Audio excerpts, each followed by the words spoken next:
Did we ever book old boy?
WIIFTBPM. WIIFTBP. Media's just for you and me. WIIFTBP. Media's just for you and me.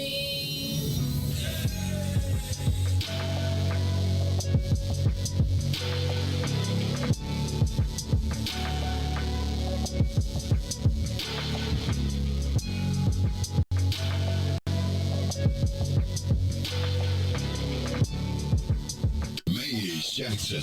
Tune in to the Maze Jackson Show every day, Monday through Friday from 6 to 9 on YouTube, Twitter, Twitch, and Facebook Live. Plus, from 6:30 to 8, you can get us on WBGX 1570 AM. That's right, it's the Maze Jackson Show, where every single day we ask the question, what's in it for the black people? And if you don't like it, you can still tell them. Maze said, we out of here. Peace. Hey, Chicagoland, all roads lead to Solo Beauty Supply, the largest black-owned beauty supply in Chicago. We carry a large selection of natural hair care products, plus much more. So come see us at one of our two locations, located at 9011 South Ashland or 8158 South Cottage Grove. Our inventory is growing, and with your support, Solo Beauty will continue to be a source of pride in our community.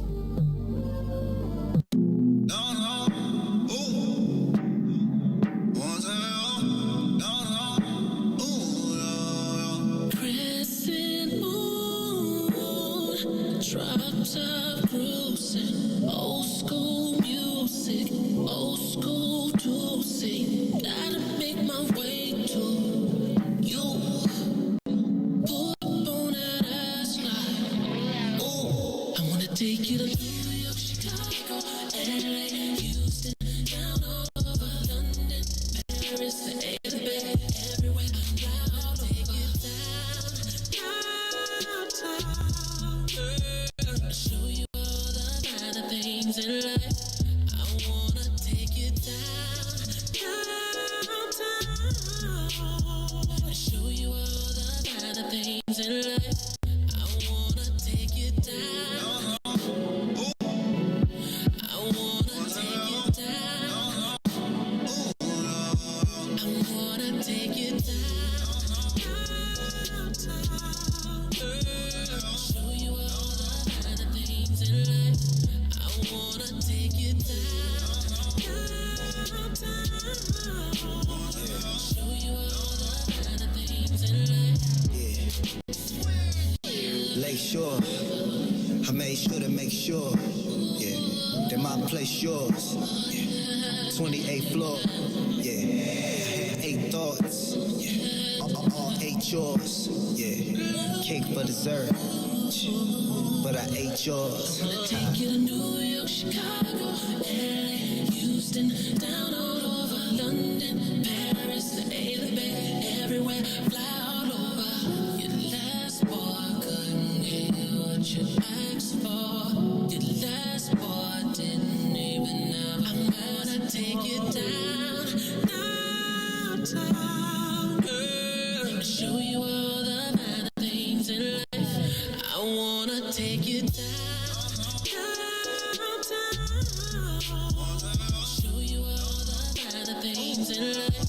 I wanna take you down. I wanna take you down. I wanna take you down. I wanna take you down. I'm gonna take you downtown. Show you all the finer things in life. I wanna take you downtown. Show you all the finer things in life.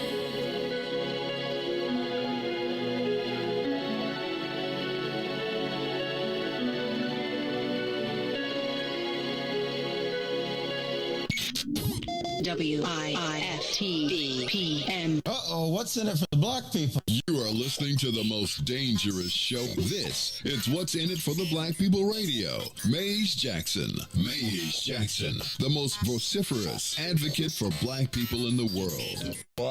For Ruthie Moore, for Ty Stroger, I am the host of the Maze Jackson Show, asking every single day, what's in it for the black people? And if you don't like it, you can still tell them Maze said, Mayor Lightfoot, man, we ain't accepting that. We ain't accepting that. Let's go. Yeah.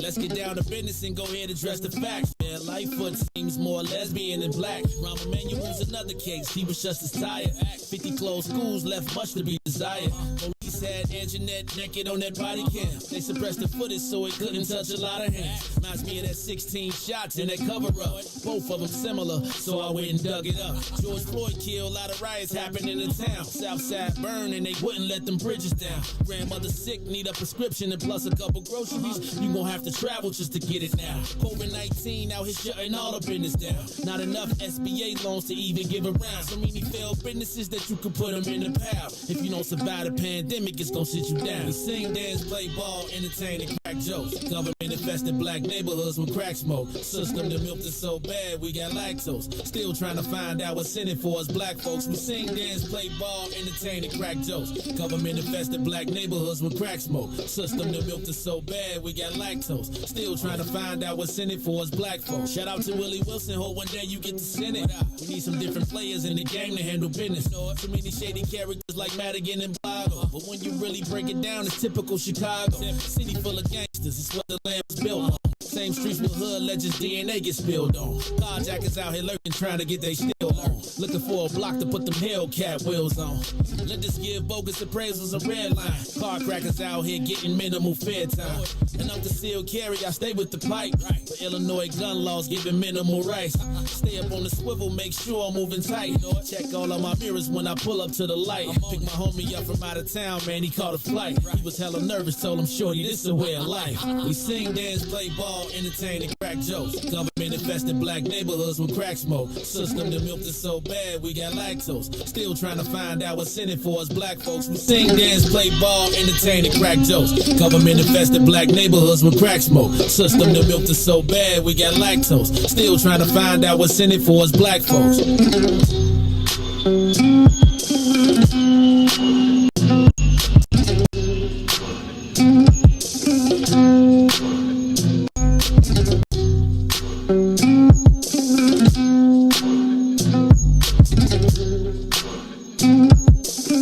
Wake up, Chicago!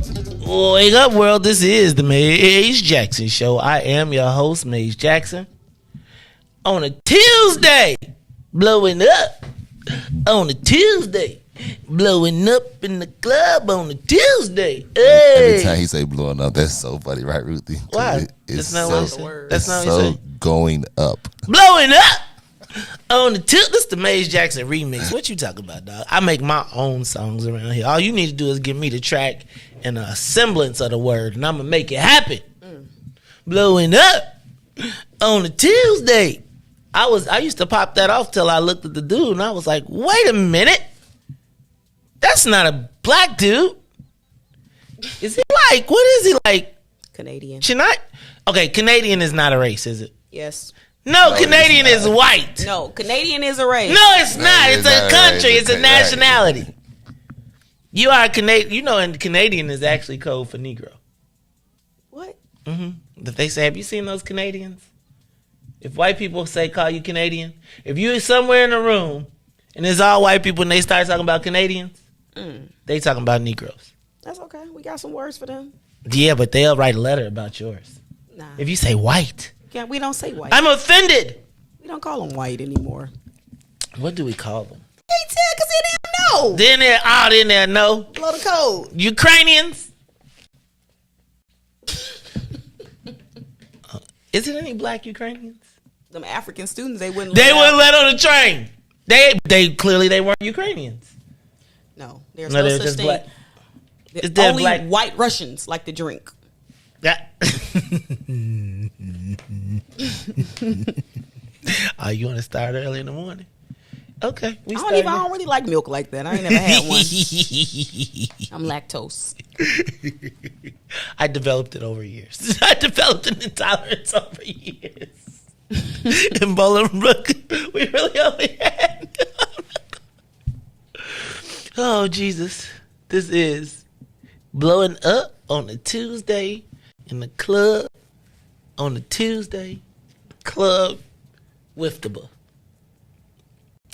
Ruthie, you missed out yesterday. What was yesterday?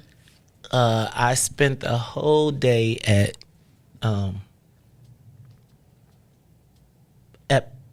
Epet. I'm gonna go in reverse. And I spent the whole day at TP yesterday.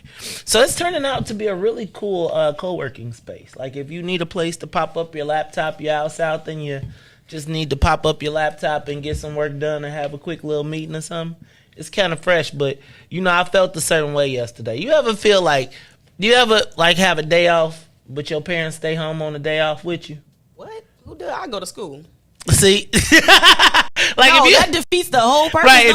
Right? You ever have a day off of school and your parents stay home on purpose? Or it just happens to coincide. Well, I stayed on purpose, but you know, it just happens to coincide. So, like, you know how you would normally be slacking off. You be trying to find something to do before they find something for you to do. That's how they would make you do stuff on your day off from school. Are you crazy? Was you off because you was sick? Like, why you off? If you off because you sick, you supposed to lay around and watch cartoons all day and eat cereal in your pajamas. You're not supposed to eat cereal because it make you sicker, because the milk will make you... You ain't really sick, Maze. I used to be sick. And if I wasn't sick, I wasn't taking no chances. I was going to school. I was not staying home. No, I was free at school. At the crib, it was like... Let me tell you something. Let me tell you. A day off from school was like a work day. Like, don't let it be, like if my old man was at the crib. But I thought you was off because you was sick. No, I was off because it was a school day off. Oh, well then it ain't no school day. That's a day off. So you off during the week on a holiday. Like, say you got Wednesday off. Okay. Say it's parent teacher conference and you got Wednesday off. Got it. Then your old man stay home. So now you can't, you usually could get your chores done by like 9 o'clock. If you get up at like 8, you can have everything done by 9:30 and be able to sit back and watch TV all day or go out. And then he'd be there and he'd be like, I got something else for you to do. Or he'd make a whole new list. Did your parents ever make a list for you? We had chore lists. Right. So I hated a day off when, like, yesterday was like, like when you at the crib by yourself. You used to being at the crib by yourself. And then somebody be, how about this one? This is a better one. When you at the store and you work and you there with your manager. And like your store be crazy good at one point, but then your manager come and he find everything for you to do, and he be like, "How come this ain't done? Why this ain't done? And you been here for 8 hours and this ain't done? And what?" And yesterday I was at TP for a long time. Pointing. Pointing, clicking, picture taking. Then don't get me started, because once I start, it's like. It's just probably best to be like, okay, instead of being like, well, what had happened? So yeah, but it is a whole new look over there, whole new vibe. So go stop by TP. Go check out my man Big Swill in his store, 5401 South Wentworth in the mall at 55th and the Dan Ryan. He has all of your smoking needs. As well as if he got a little sweepstakes action going on. He got a whole little you did going on over there.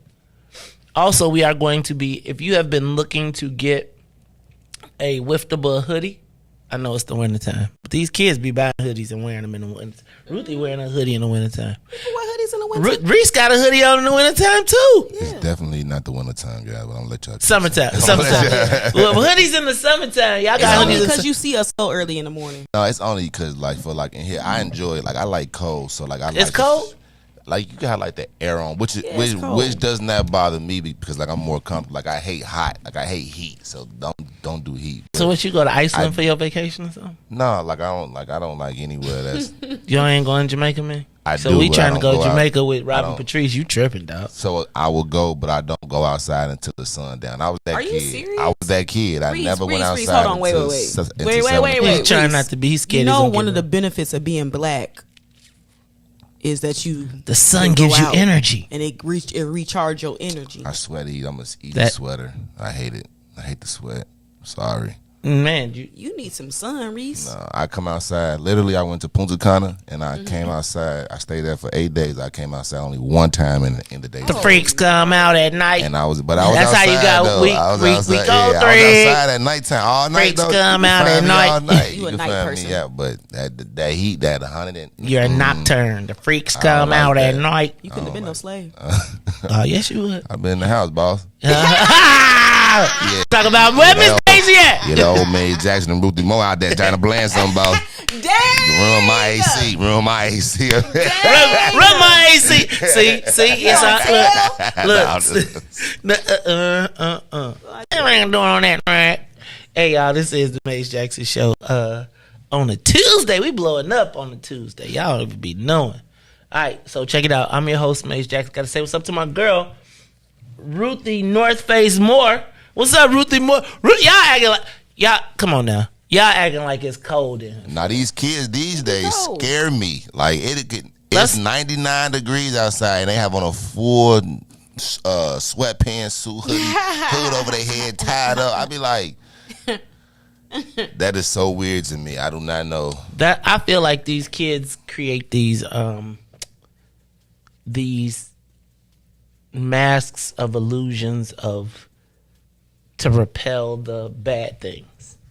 Like, I feel like they got this uniform that they try to do in these stances and these things that just try to compensate for anybody can get it. And so I think if you look like anybody can get it, then people just be like, well, he could be an anybody can get it kid, and they leave you alone. But maybe that's my crazy theory. All right, so Ruthie Moore, what you want me to put the heat on? The air on? You can leave it right where it's at. I told I'm dressed properly. You don't even be hearing me complain about. I'm just looking at you on the screen. Blasting. Like, I feel terrible looking at you on the screen. It ain't blasting yet, but when it get the blasting, it get cold. It's only one vent in here. Yeah, but it blows directly on. It's good air. If you like air, cold this air the first. Let me stop, because this is the first year we ain't had the air. The air ain't went out on us. It's been going. It's been working good. But I mean, that's why I just put on my warm clothes for when it happened. I don't be complaining. You be complaining more about my hoodies. I complain about them. People be like, "Is it snowing in Chicago? What's going on out there?" They be calling me like, "Mace, why you treat Ruthie so cold?" Seriously, it at least be like 65, y'all. No, it is not. It is set on 72. No. Yes. No like way. It's like 69, but I enjoy it. I enjoy it. Reese like, it's more like, meet in the middle. 62.70. That's within the margin of error. Yeah. 5 points is in the margin of error. 62.79. I mean, according to the 69. I mean, I said 72. He said 69. That's in the margin of error. So it's really like 60. No, that's not the margin. That's a rounding error. That's around. You round to 70, Ruthie. Not to. You don't round down 8 points. Says who, Maze? Oh, I forgot. In New Chicago, millennial math. You're right. What was I thinking? Pythagoras, who was that anyway? Who was that? That was a white racist Greek man who stole our stuff from Egypt. Egypt. The math from the Moors. Right. Stole it from Egypt. But you know what I did see yesterday that I realized? Have you ever seen the Egyptian eagle with the wings curved and they spread like this? And that's the American eagle, except the wings are turned out. So I was like, hold on. So not the miseducation of the Negro, but the ISIS papers put me on to the symbolism within America. Check out the guns. I read it. I mean, the buildings, everything. I read it. Francis Cress also had me running around here looking like, dang, is everything a gun? I was like, shoot them up. That's why I thought. That's why we started saying shoot up the. I thought that was the. That's where I thought it came from. I thought that was like the urban version of shooting. I shot. What they say when they shot up the. What is it? Shooting up the club. Yeah. I thought that was the urban version of Francis Cress Welsey. I'm gonna leave that right there in the parking lot. All right, y'all. Also live on the Maze Jackson Show, it's my dude. On the ones and twos, he made it in. Look, it was like 57. I was like, if we get 3 days in a row, I might have to write something down on a piece of paper or something. I was like, if it's 3 in a row, I might have to put something on the paper because y'all be like, what? You know, why is you playing with me? Why is you playing with me? No, but in the building today, it's my man. What? In Arizona Diamondbacks? What's up? It's DJ Reese, the ruler in the building. What's up, man? Is this some all-star game garbage or something? What's going on? No, just the little red match my shirt, man. But you know I'm from the west side. I gotta have a little coordinate. You got to coordinate. You know, I'm blessed by the best. You already know the rest. Tuesday. How y'all doing today? I'm good, man. I'm good. I'm feeling all right. So let's do this. Let's get the soul plane up to 60,000 feet. We are up, and away. And I'm going to do something that Tennille has been asking me to do for the last few days, which is the headlines. All right, so let's start with the headlines really quickly. CHA plans land swap at the Icky site. This is a complex story that it's so much in this. Have you heard about this? Did you see this, Ruthie? Mm-hmm. The old Icky site. There's a big fight going on because today at the CHA board meeting, there's a lot of stuff going on at the CHA board meeting actually today. But one of the big things that's happening at the CHA is they're trying to do a land swap at the old Icky site, which is 24th and State, where they are trying to put take the land that was promised to the old CHA residents and swap it to CPS for 2 acres across the street, for which, Ruthie, they will build the new near South High School. Have you heard about the near South High School? Mm-hmm. Well, I hadn't heard about it. I was like, what the hell's the near? You talking about the Chinatown? Well, that's now called the near South High School. Oh. See how they did that? Good switch up. Right. I was like, near South, like, what the hell's the near South High School? Interesting. Y'all see? Not quite South, but near. Near you Negroes, but not close enough for you. Don't they create like a less fear? Near South. That's near West. Like the near West side too. Like the South Loop, right? Yep. It was nope. Now it's like South Loop. So look, they making rings. They making it so it's South Loop, West Loop, near West, near South. Somebody tell me how the near South is not the South Loop, which is still the South side. 22nd. Y'all bogus. What they gonna have next? 22nd. Semi-South. Nope, they're in Bronzeville. South Loop. So think about how Paris is. I mean, I want you to start thinking about the city in rings. Ooh. Right? So what you see is the city center, and then they start to build rings around it. Right? And then the further out in the ring you live, they start to push you out further into the ring. When I went to Paris, like all the black and African people lived way out. You had to take the like they lived on 119th, and they had to take the train to center Paris, right? And it was like the police would wait at the L stops, the subway stops, and stop you if you were black. Come through. I got stopped 3 times in Paris in one day. Until I showed my US ID. They was like, nah, dog. I watched in Paris where everybody I watched them turn a whole crew of black supermodels. It was Black Fashion Week. They showed up to the party and they was like, they had rented out the whole thing. I mean, these Africans was rich as all God. They brought the whole fashion show to the place. They was like, when the limos and everybody pulled up, they was like, will not be. I was like, I can't believe this. I thought we was where we escaped to. But anyway, I don't know how we got there. But let me just say this. The CHA land swap for the new Near South High School, that's also at the same time that the mayor swapped out the old boy on the school board who was against the Near South High School, right? Looks like the mayor has joined the team. She's with the team. But all I just want y'all to know is we're going to talk about it because, Ruthie, I would be part of the fight. Then I was scrolling down and you got to research. Mm-hmm. While you are, because, I want you to have this epiphany that I had. I want you to, did I write the name down? So I want you to look up the Lugenia. Go and read the article, pull out the name of that organization, and then I want you to go Google the organization. And then you're going to be like, dagnabbit, Maze. This is why we got to talk about how do we extract white people from black issues. Because I was about to be all up in this fight, and then I was scrolled all the way to the bottom of the page and was like, wait a minute. Then I went to the join page. Mm-hmm. And it says, what size t-shirt would you like? What's wrong with a t-shirt? Ruthie, you don't know my story about the t-shirt? This is how. Okay. We're going to talk about it and how we get organized by t-shirt color. We're going to talk about this. It's all right there in the book in front of you. You just got to know what you're looking for. All right. We got to also pay attention to these pending PPP loan scandals. I talked about what's happening in the city council. I mean, not in the city council, excuse me. I talked about what happened at Cook County. But then I saw a story about somebody getting busted in DuPage County for PPP loans. $80,000 got $1 million bail.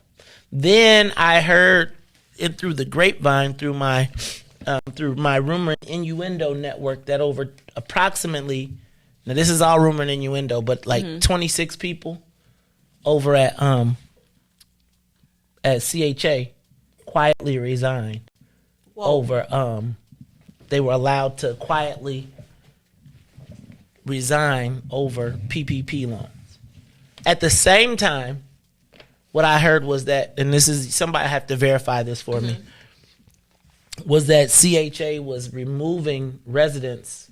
If you got a PPP loan, and you came across on the resident list, if you couldn't prove that you had a business within 10 days, they took your Section 8 voucher. So, there is like major crackdown happening with the PPPs. If you are particularly interested, check out the FBI website if you want to look at the people. Anywho, so did they put the ones that? Okay. So check this out. So I think it's interesting how they're going after people in like sections. If you notice it, like. So it's been a lot. So they hitting like government workers. If you peep it, that's who they kind of getting, and then it's gonna trickle down. I think into the average everyday Joe that got the smaller amounts.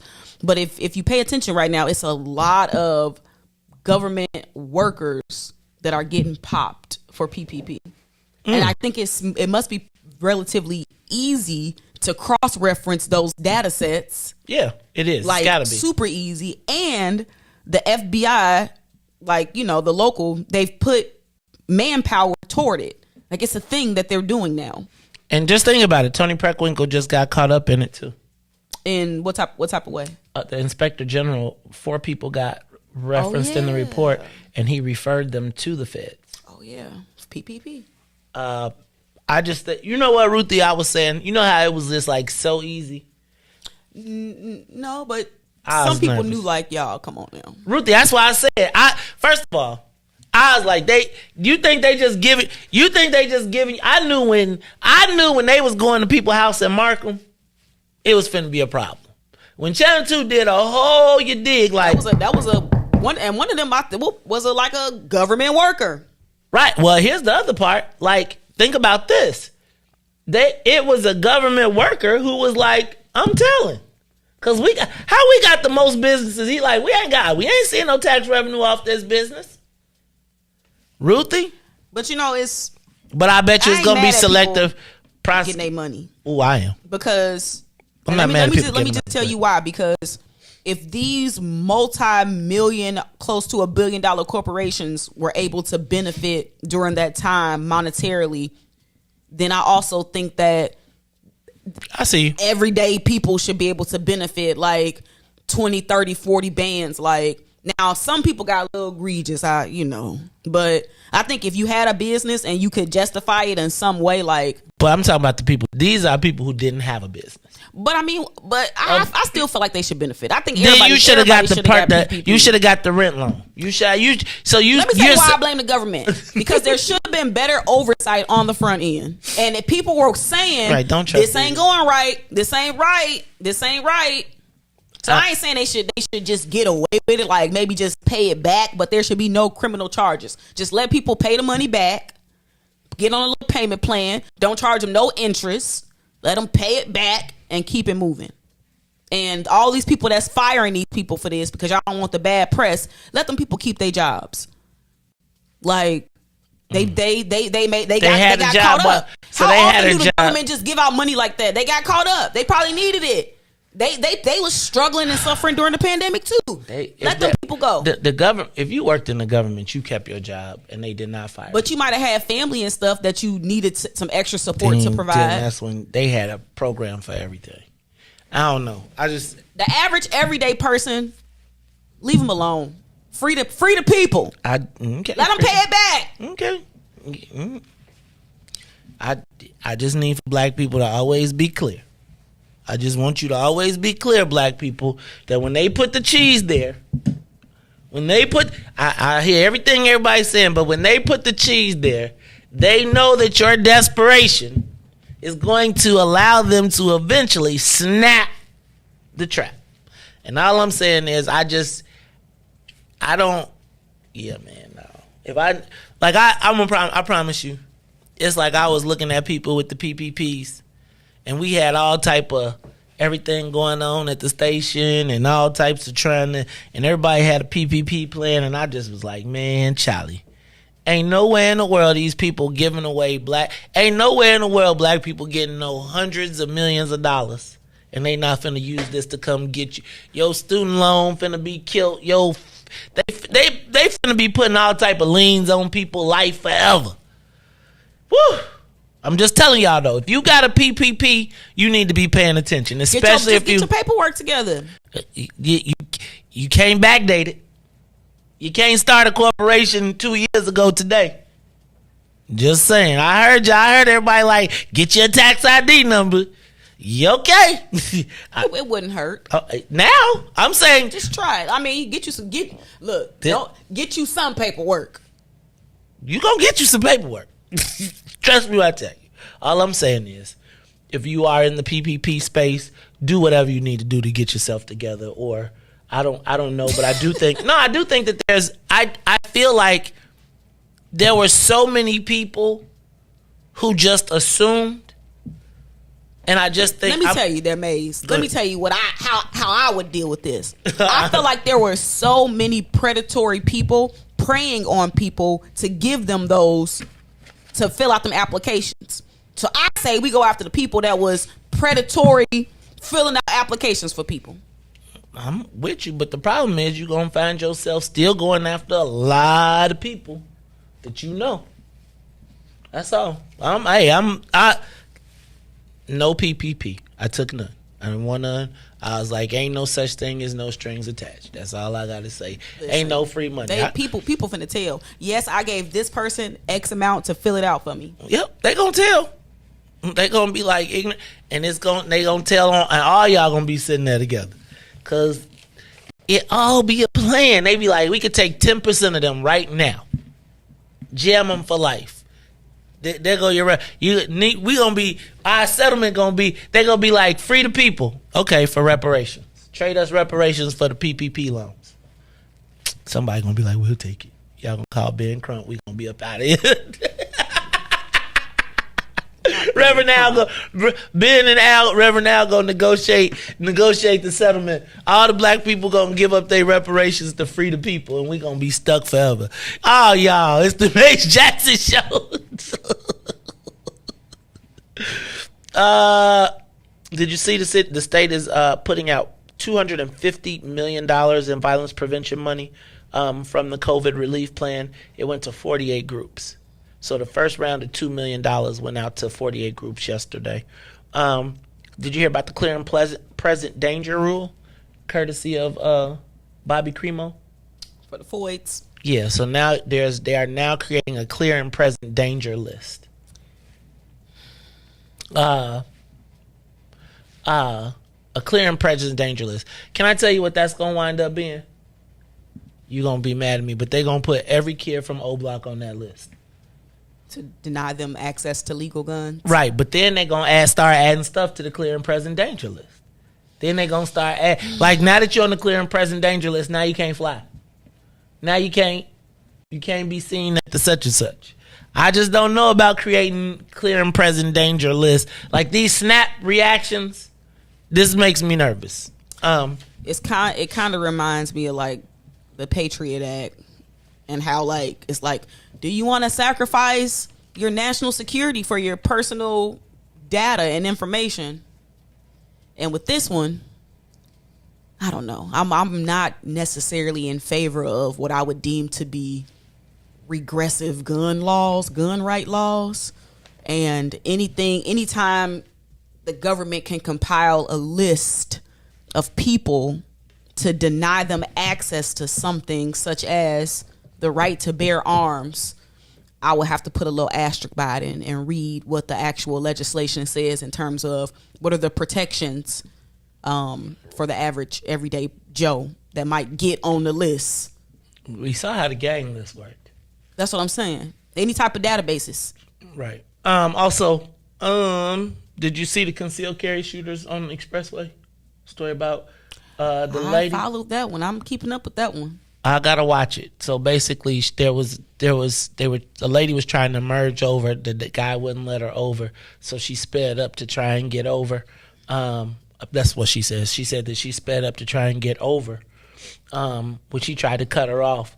Then all of a sudden, she felt bullets, and she got 6 gunshots. He was a concealed carry. He was arrested. She got shot 6 times. Both concealed carry. He said she flashed her gun. She said, I did not flash my gun. I think she shouldn't have told nobody she was a concealed carry in the story because the benefit of the doubt is going to go to the white dude. But that stated, we need to watch that. 2 concealed carry shooters on the Expressway. And man, just let the people over. Just let them over. I know when you doing the little, learn the zipper and just let them in, right? And then don't speed up to block them from, like, don't try and make them run into the rail. You know what I'm saying? It's a certain point when you know they got it, and it's either they gonna take it, and somebody just let them in. Just let them in, please. Or just wait, let them pass and get behind another car. Get in front of another car. Because this is my motto. Because I've noticed an uptick in reckless driving. Like, not reckless to the point that, oh, this is just an accident, but reckless to the point that, wow, this person is actually trying to escalate a conflict. And my thing is, you might be having a worse day than me. And so you might be having a worse day than me. That's why I say let them in. Just let them merge, right? Like, if you, like, I always be like, I'm going to let you merge because I really can't afford to scrape. Like, I just don't want the scrape of my paint. How about that? But people are really like the fact that it's questions surrounding was he arrested, what and if he was charged with anything, shows you that likely he ain't arrested and he ain't charged with nothing. They said he arrested, but we don't know that he was charged. They said when people drove by, he was getting in the squad car. But you know how he might have been going to Burger King, right? Because you know when white people who shoot black people get in the squad car, usually they get lunch. I think it's a very interesting story because there's so many different angles to it. Ain't no I thought it was cameras on the expressway now. It is cameras on the expressway. So this is one of those stories that I think we should really follow and pay attention to, just because both of them were concealed carry holders. And so yep. I need the NRA to get on this or something. Right, but the NRA gonna get on the white boy side. I'm just talking. We gonna be mad. I'm be like, why you play that sister like that? They gonna be like, she shouldn't have had a gun. But two, if you show your gun, right, even if you got the safety on, but if I show this gun, does that then give the next person the right to open fire on me? So what they say, what the first thing you learn in the class is don't take it out unless you're willing to destroy. Right. And remember earlier we talked about when y'all said if you could carry your gun open, would you do it? And I was like, no, never. And Reese was like, I'm gonna have mine, and so I think that's why I would have it. I'd be like, think that busting and I'm busting back. Think back. I want you to see it. Just be like, hey man, because I don't want no problems. I'll wear a shirt that says I don't want any problems. You're right. I'm a punk. But it's like when people, my shirt would be like, I'm a punk. See, when people got them guns, they be having a little extra layer of courage. Mm-hmm. And both of them, and that's how problems happen. Yeah, I want to. All right, I'm bigger than mine. All right, let me see what else we got on there. Another police suicide. Yeah. The mayors, they are blaming the mayor now for taking everybody's days off. The high stress of being a police officer. I'm gonna tell you, that's why we keep having these road. But ain't nobody. The police is like, so hold on. I ain't had no sleep, and you want me to go down there at 1:00 in the morning to go stop some kids from driving in circles. Mm-hmm. The same thing that white kids do in the parking lots in the suburbs. Yeah, no, I'm not going. Then you saw, but now they're proposing a new law. Did you see this? We'll talk about it in a minute, because they want to be able to remotely impound your car. Oh yeah, it's been in the works for a minute. Well, now everybody on it. They like, not only can you impound the cars, they like, can you impound the motorcycles? So I only knew about that because I remember back in the day, if you got a car from a hood place, some of them came with them kill switches. This was a long, I feel like a long time ago. And so I knew that technology existed. Oh, that's not what they're trying to do. I know what you're talking about. I'm just talking about that form of technology was out in the consumer world. Like, because military vehicles, like they got kill switches and things like that. But to think that type of technology has been out in the consumer market for a long time and now it's being employed in this way, I think it's interesting. And that's the challenge with these electric and computerized cars that we got.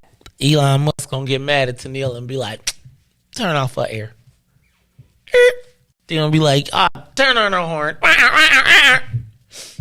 You see, they want you to pay a monthly subscription for some basic car items now for like a BMW. No, I'm serious. For like heated seats, like you could pay a monthly subscription, or you can just buy it outright. And it's they think it's going to become the new way that people buy cars. A day. Reagan be like, could we get cool seats this week? Like, they put everything in the car, but they just don't turn it on unless you pay for it. So what happened when they be like, but if it's I'm turning up. Thing, what if you ain't pay? So what if you ain't pay your heat bill in your car in the wintertime? They would shut it off automatically. Yeah, see. Okay, Elon Musk. Y'all Tesla. Look, Elon Musk gonna be like, it's gonna be 80 below outside in Chicago. He gonna be like, they're gonna have surge heat prices.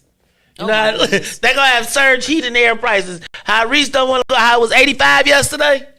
They're gonna be like, your air conditioning price by the minute is now. No. Honestly, you're making a sick joke, but it's prophetic. I make a lot of prophetic sick jokes. I mean, it's just like, because it's happening. I'm just telling you, they're going to charge you, and it's going to be like... This is a subscription-based model that everything is going to. They're going to have to... You got to subscribe. Then the next thing they're going to say, you got to subscribe to charging stations. They'll be like, pay a monthly fee, you can pull up, but if not, you got to have a membership to get in. Man, I'm going to tell you, it's like... I was driving an old car the other day. I was like, man, they probably should have stopped right here. Like, dude looked at the car, and within 2 minutes, he was like, this is what's wrong. Fix it, and it's gone. Yeah, so, yep. How about that? You're going to you're gonna have to pay for your heat by the hour. You'd be like, well, I'm only driving for 2 hours. How do they send you, like, was it like, do they give you a meter and you have to swipe your card in your car? You have to get an app and go pay for it on the app. Boy. Let me see what else I got. Concealed carry shoot on link today's off. Did you see Yellow Banana? You heard about that? Mm-mm. Yellow Banana has come to Chicago. They got a $13.5 million grant to reopen Save-A-Lot. That was the Save-A-Lots that were closed.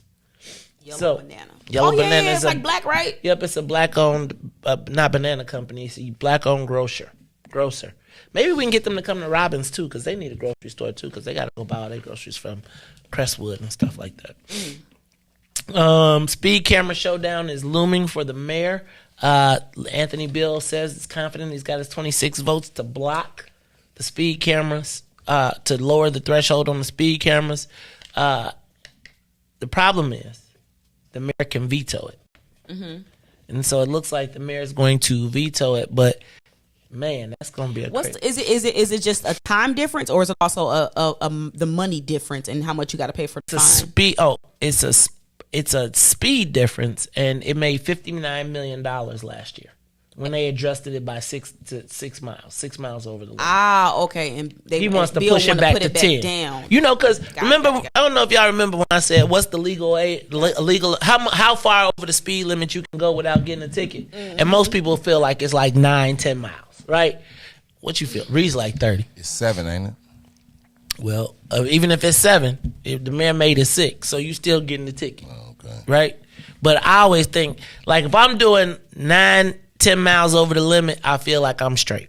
Like, no, like I feel like 9, I'm straight. 10, at speeding, you speeding for sure. In the streets. What about on the expressway? How fast over this? Yeah, that's what I'm trying to say. So, like, I think anything over 10 is like. So you drive 75 miles on the hour expressway? Like, I probably drive like 80, 81, something like that. If it's a 75. Like if it's like a 70 or something. 70. Yeah, but like that's super speed. You know, I will understand, but like I don't really like. I'm not like 100. I don't do like 190 no more. Like I do like 95, 97. Pull over. When you get pulled over, you don't even ask. I don't even ask no way. Like, sir, you know what I'm saying? He be like, "Do you know what I got pulled over?" No, yes. What? You be like, "No, what happened?" I was just like, I be like, "Sir, you know the car has a mind of its own." Oh, really? It does. Can you show me? Yes. I'd be like, let me pop this hood for you. Look in there. It's a nice car you got in there. They start leaning all in. You want to see it? Look. Does it talk? I can make it. You want to get a ticket? No, I'll just play. 7. 6. Y'all, oh yeah, I would have been. Y'all, I'm getting tickets all day. All right, let me see what else. Did you see they had an arrest in the Zach TV murder? Remember Zach TV? Mm-hmm. So Zach, they said they arrested 5 men in the murder of Zach TV. I'm looking forward to seeing that story. And then I don't know if I was telling you all, but the city, we were talking about a Ruthie and the kill switch. You were talking about, I was talking about the city is trying to crack, after this weekend, the city has finally had enough. They are looking to crack down on, what's it called, drifting? What do they call it? I guess you can call it that. But the spinning outs and the drag racing. Remember last summer, and then the dude put the fire on the streets and did it under Laura Wacker? And he put the gasoline in the circle and was like, and then he was making videos. Well, apparently now, the sun, huh? I thought those was called donuts, right? They doing donuts. Yeah, donuts, but now it's the, but they elevated it to drifting. Right? You don't watch Fast and Furious? Yeah, man? I see it. Okay. This is like one of the downfalls of like social media culture and content creation, because people do stuff like this just so they can create videos and content. Well, apparently the creation of this content and video has enough information in 4K definition that will allow the police officers to track your car. Because, Ruthie, they heard us talking yesterday about the whole, you know, what you gonna do when you pull up? They said the police pulled up and there's hundreds of people. They couldn't get the cars and they didn't have no flatbeds to take the cars and all of that stuff. And so he was like, now we could just take the videos that they put on social media, get their license plate, send them a letter in the mail and say, we coming to get your car. So we're going to talk about this in a minute because I don't know how I feel about remote. There's something to catching me in the act, right? Like, and then the other thing I be thinking about is, well, when we talk about this, and let's do this. Let's take a quick break, and then when we come back, I am going to do the social media question of the day, and then I'll jump from that to how to help ourselves when white people be in our stuff. Plus, we got to talk to the seniors and all that. So let me do this before we go. Shout out to everybody from WBGX who has tuned in to us who did not. Did you get some news, traffic, and weather? We just went straight through? Man, go take a break and we'll be back after these messages. It's the Maze Jackson Show. The Maze Jackson Show will be back after this break. Introducing your trusted source for high-quality black emojis, better known as BlackMoji. We believe black is beautiful, and that beauty should be reflected in the digital market. Now there is an app that does just that, starting with Black Greek letter organizations. BlackMoji D9 offers more than an emoji app. It is a cultural experience of black excellence.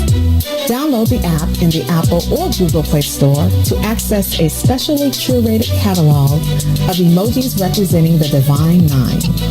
Use the emojis to celebrate Black Greek events, acknowledge current events, support social causes, and learn about esteemed Black Greek members who blaze the trail of Black history. A portion of every subscription goes toward a scholarship fund specifically for members of Black Greek letter organizations to help keep the legacy alive. Download the BlackMoji app today. And now, traffic and weather. Yo, who said devotion had to be sad? Yo, check this out. The Lord is my shepherd, I want. He's making me to lie down in green pastures. He leads me beside the still waters. He restored my soul. God's gonna turn it around. Come all the way with me. Good afternoon. What's in it for the Black People Media family? The time is now 7 a.m. I'm Reese the Ruler with your Chicagoland area sports, traffic, and weather update. As we head over to sports, MLB All-Star Weekend, Home Run Derby. Juan Santos wins the Home Run Derby. He's the MLB champ for 2022. As we head over to traffic now, O'Hare to the Loop will be 25 minutes. Outbound to O'Hare will be 21 on the Kennedy. Edens inbound from Deerfield to Exchange, 29 minutes. Exchange to Deerfield will be 27. On the Eisenhower, Thorndale to the Loop, 43 minutes, 28 minutes to Thorndale. Water Stevenson is 49 minutes. I-355 to the Dan Ryan. Outbound will be 33 minutes. On the Bishop Ford, I-80 to the Dan Ryan, 38 minutes, 27 minutes to I-80. The Dan Ryan is 16 minutes to the Loop, 13 minutes to 95th. On DuSable Drive South, 55th to Jackson and back will be 7 minutes and 8 minutes north. That's Randolph to Bryn Mawr and Bryn Mawr to Randolph. Today's weather, it is currently 75 and sunny. Today will be a high of 91 with a low of 73. I'm Reese the Ruler. Happy Tuesday here on The Maze Jackson Show. Oh yeah, oh yeah, come on the way with me. Back to the Maze Jackson Show. You are listening to the most dangerous show. This is What's in It for the Black People Radio. Maze Jackson. Maze Jackson, the most vociferous advocate for black people in the world.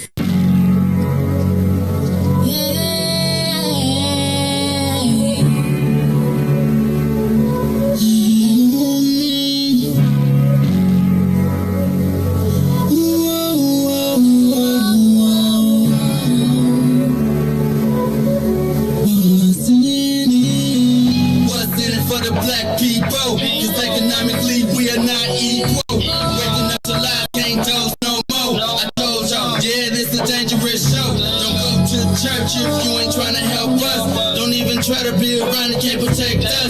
We see the lies, not other politicians. We need money and no symbolism. It's Maze and Reese and Ruthie and Ty, explaining how we all come from God, giving us tools to beat the odds. If we united, our movement gon' stop. If they ain't trying to help us, they ain't trying to do nothing. We gotta do something, we gotta stop running. It's time to confront the problem. Really, you expect, you oppress, it's all wrong.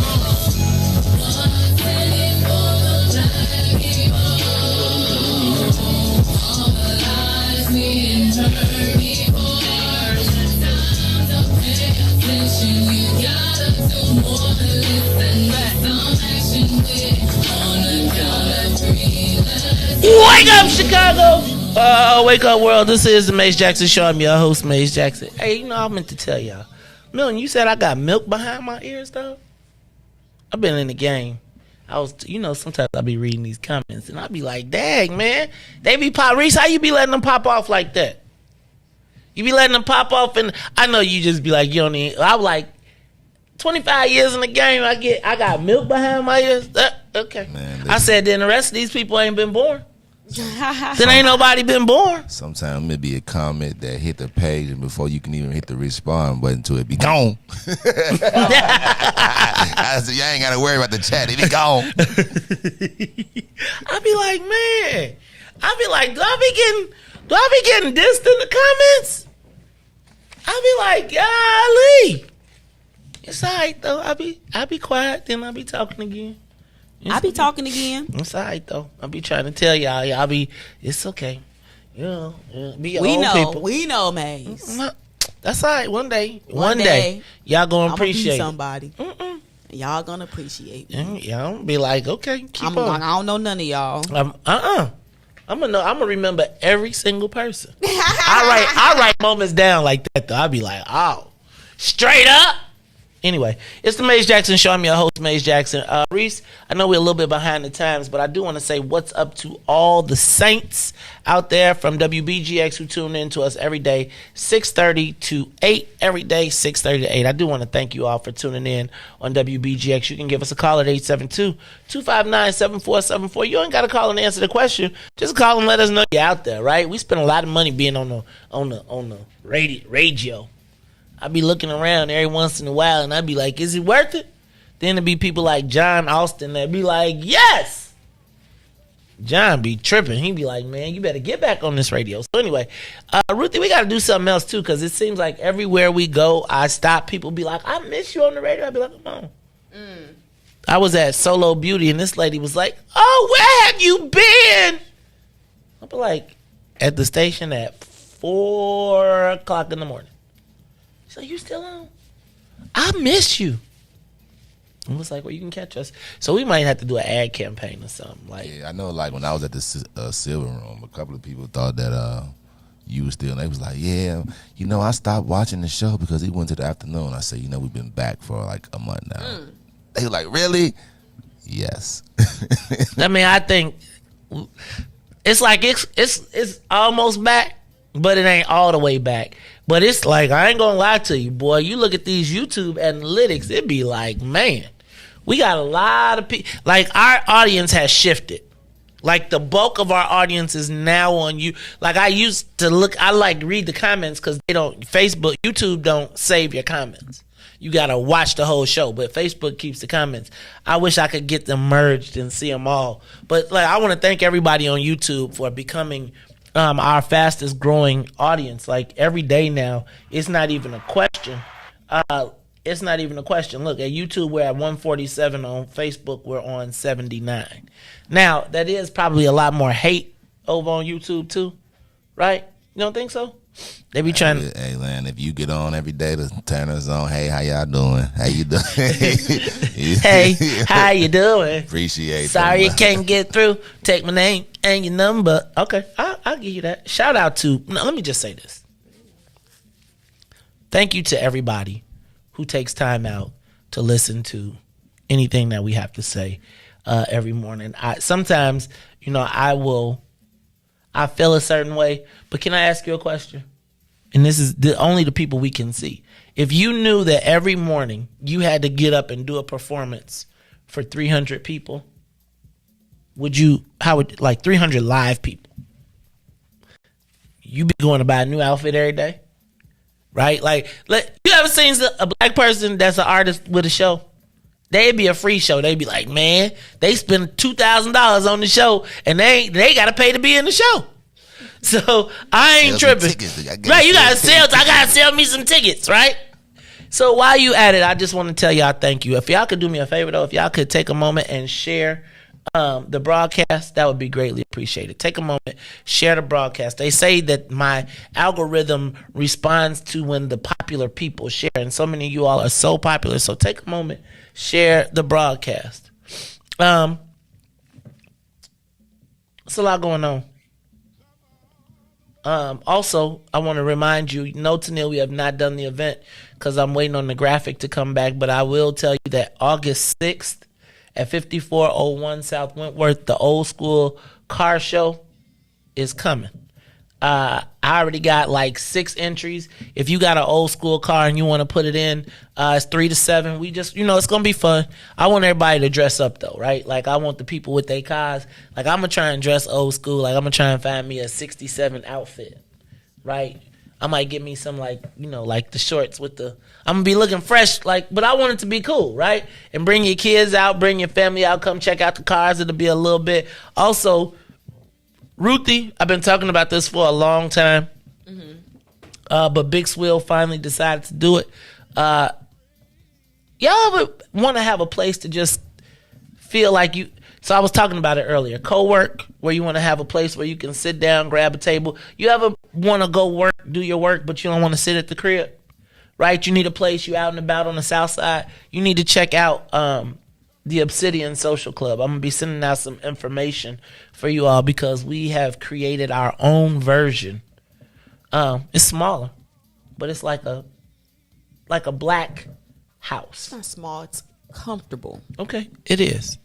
If you need a table, you want to have food, you know what I'm saying, and you want to sit down and you got to have a business meeting on the south side, and you don't have a place to go, you want to be in the comfort, you need a couch, you need a table, you need some hospitality, you need audio, video. Reese, it's also the fantasy football draft season is coming up. A lot of people are going to need a place to host their draft.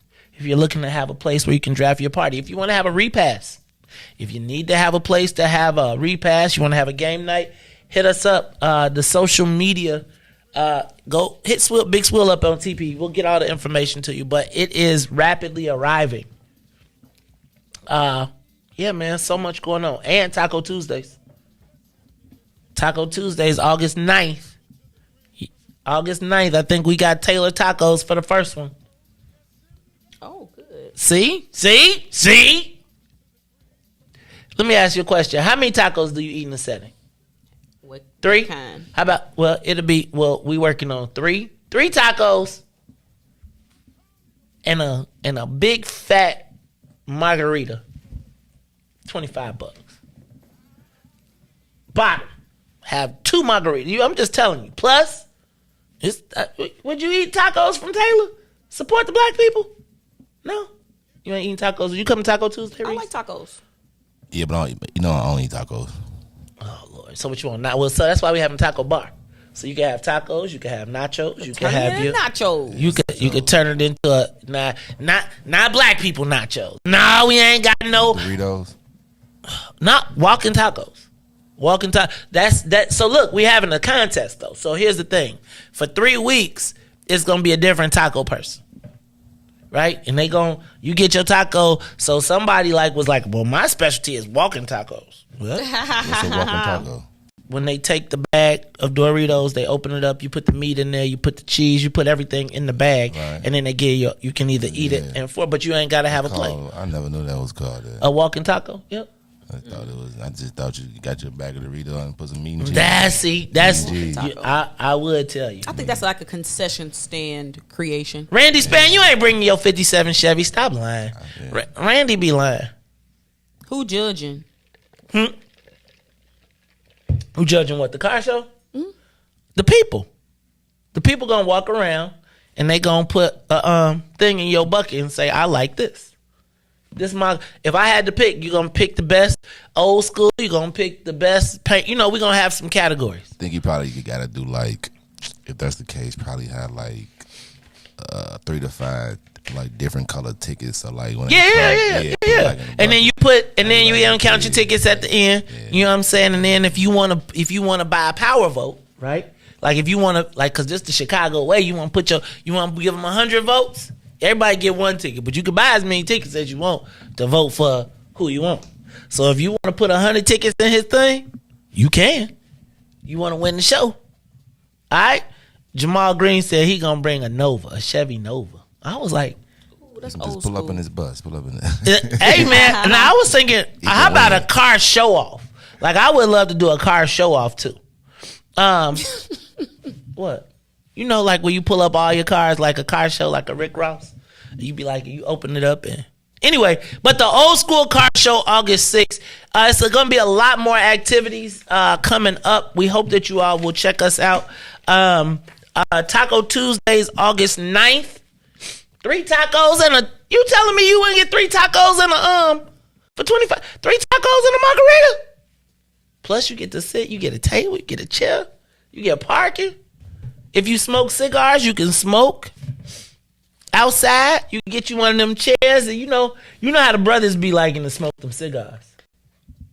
Mostly standing up though. No, they don't. Mm-hmm. Brothers, now let me tell you what. If you could give brothers a chance where they could get a big old fat stogie chair with a table and a big old, they'll be out there all day long. So I'm just telling you, it's all coming up. Be on the lookout because we need for you all to join the Black People Social Club. Can I call it that? You can call it, well, yeah. Whatever you want, but you can't call it that. So we want y'all to come on through. Look, y'all, it is the Maze Jackson Show. Let's go to the social. Go ahead, Reese, hit the button. Reese? It's time for the social media question of the day. Should the city begin remote car impoundings? 42nd Ward Alderman proposed a rule that would allow the police to identify cars that were participating in drag races. What he suggests is instead of, after last weekend's big show, what we have seen and noticed is that there are cars. First of all, there's the reckless driving that's happening, but then there's didn't I tell you about when I came off of 290? And they had shut down 290 to do donuts and spin out from Morgan to Ashland, and they stopped all the traffic regardless of who you were and did it. Then we've seen incidents. Ruthie, I think we was watching last year during the Mexican Independence Parade. They was driving on sidewalks. I got trapped in that one. Man. So they are now suggesting that Alderman Brendan Riley is now suggesting that we start to impound cars you don't have to be on site. So essentially what he's saying is they'd mail you a note. They take a look at social media videos, see you spinning out, because they said that most of the videos, most people that are doing these are then taking them and posting them on social media, and they are high definition, high detailed videos, right? The high definition, high detailed videos that they could then, which then kind of goes to that Cam Buckner thing of what did he say, the social media squad or something he was going to have? But they would go and take the videos, take the license plates numbers. Once they have identified that the car, the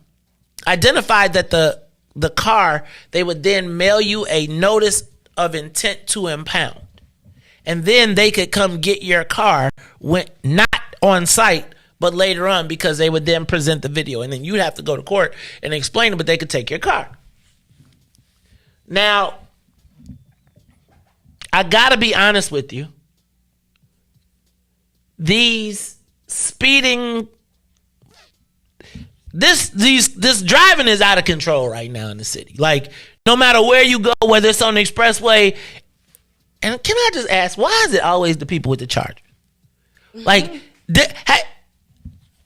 I feel like if you buy a Charger, you just feel like you gotta do something, right? Because it's always a charger will pull up on me. I'll be like, dog, now you know I got you, right? They would look over at me and be like, whoa, whoa, whoa. I'll be like, nah, dog, you really don't want this.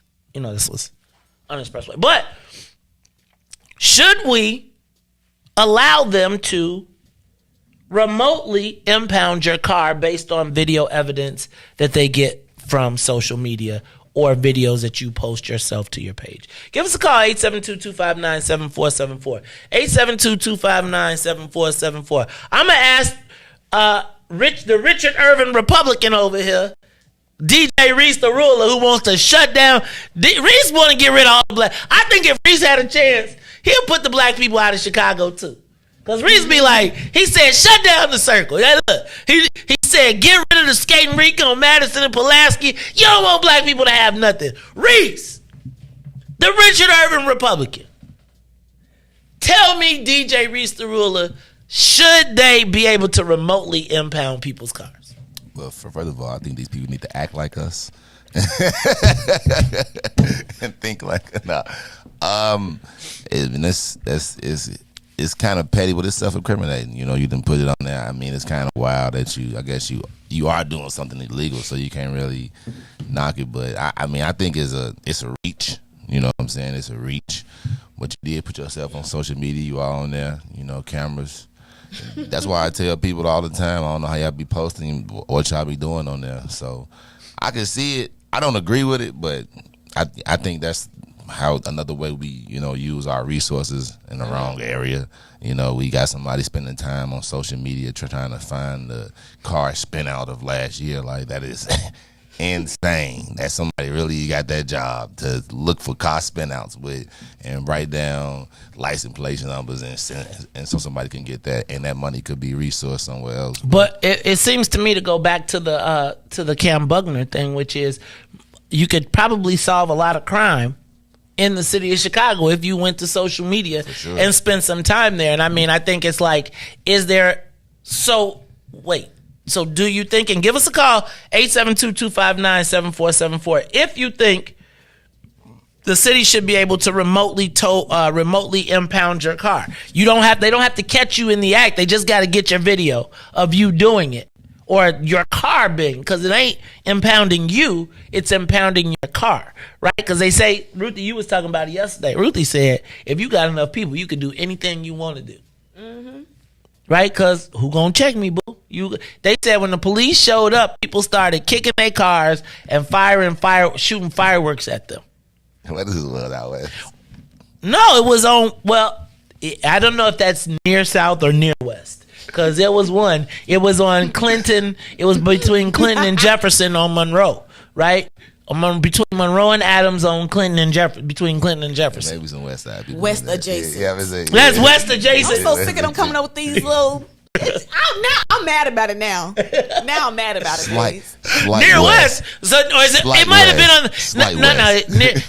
Slight near. So is it slight then near then okay? A tad bit west. It was a tad bit south and a tad bit west. Not too far. It's in the. We got it. What's the space in between South and West? We got to name that. So when we want to start talking in code, instead of the new Chinatown High School, the near South High. Look, because you know Negroes gonna be like, near South. Now, but it goes back to my whole point that we're in New Chicago.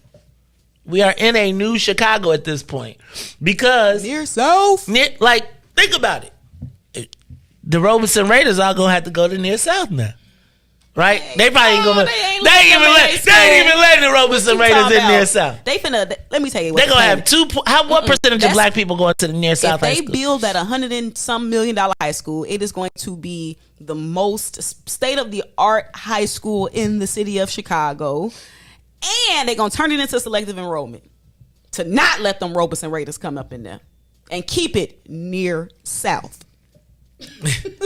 You Southside Negroes nearly got in. They'll take a couple. You missed it by that much. You nearly made it in. We're nearly there. You nearly for the Southside people. So the near South High School. I'll just tell y'all. So give us a call, 872-259-7474. Should they impound people's cars remotely? Like, I don't know if that's fair, right? Ruthie, so what do you say? Well, I don't think that this is a new form of policing. I think it's been happening just on a smaller scale. And what they want to do is systematize the process so that you ain't going to be surprised when you get that letter in the mail. What you do? You get a letter. They've been doing this, but think about it. It probably takes more steps to do it. You probably got to get some type of extra clearance and got to go through these different hoops. But now if they streamline the process, whoop, bam, give you the letter, it'll make it easier on police to enforce it. So that's what I think is happening. But this has always been happening, but it just probably takes more manpower and resources to get it done. So this is more like, let's streamline this process versus let's create something new. Because they've been watching video and reacting to the video. This is the crazy part to me. Why is it that they can solve everything but the crimes in our neighborhoods with the same damn camera and the same damn video? Come on now. Now hold on. You mean to tell me that from a Facebook page, now I done seen murders on Facebook where people are live and they be shot up and the phone be like recording them dead. How is it that they can solve all of these crimes with 4K high definition? Now they talking about cell phone cameras, and we can't solve nothing south of. Well, we can't. I think they've started cleaning up the crime in the near south area, so maybe Bronzeville. Excuse me, but near south is probably cleaned up. Near west is cleaned up. What? How far? Where do the cameras work? I don't ever understand. How do the cameras work sometimes? Like, I promise you. Doc, do y'all understand they caught Juicy Smouye? They caught the Sundaro brothers. They got them from purchasing the rope. No, really. They got them from purchasing the rope all the way to Lower Wacker, all the way back to the crib. They tracked the dude who killed somebody on the north side of Chicago, and they showed him riding a divvy bike from past North Avenue all the way to 87th, and they showed the camera ride all the way down. Do y'all realize that there was a mass shooting on 75th Street and hundreds of people outside and nobody got nothing? Nobody's been stopped ever. Do y'all realize we have all of these expressway shootings with all of these cameras, and every time we find somebody shooting, it seems to be a white boy on the expressway. But we can't solve none of that, whether it's a concealed carry or the one we found. And now you mean to tell me, and let me just tell you, because I take Jefferson all the time, and I would hate to be that's my like little sneak way. But I'm here to tell you, because if you take Jefferson straight down, like if it's bogus, you could get on Jefferson and be pew all the way across the whole entire downtown in like 2.2 minutes, which is why they're there, because it is a sweet lick. It's a sweet ride. But if they can figure all of that out with the cameras between cell phones and social media, why can't we find out nobody else? Like, why do we have all of these unresolved murders? Are there different cameras in different places? I got to go back to my spot. Either they don't know, it don't show, or they just don't care about what's happening in the hood. I just want you to see how quickly they're passing this law. Like this. You know why? Hundreds of white people showed up to the community meeting. I think we done stopped showing up to the community meetings. Cause no, it's they. If I lived in an area like this, I wouldn't want to hear that happening like on my block either. I would show up to the Stony Island. to the meeting. What happened when it's on Stony though? It probably happens on Stony. It does. And in South Chicago. Okay, who the alderman over there? Because clearly this alderman is on it. Ooh. I'm just saying, like, if it's so either it's not happening to the magnitude on Stony, or it's just that just don't know, don't show. They just don't. But if people don't say nothing, then nothing generally happens. It just becomes, yeah, man, did you see the car show on Stony? Versus, oh my gosh, did you see the car show on Stony Island? Some people don't look at stuff as harmful. And I think that there are different levels to what people will tolerate in their communities. We just be happy ain't nobody getting shot or robbed. So a car show, that's like small potatoes. Now that was like very nuisance. Like that was a whole lot going on. But I mean, it's just certain things I think that we don't pay attention to, or we don't catch, and then those things turn into like bigger things. You talking about broken windows?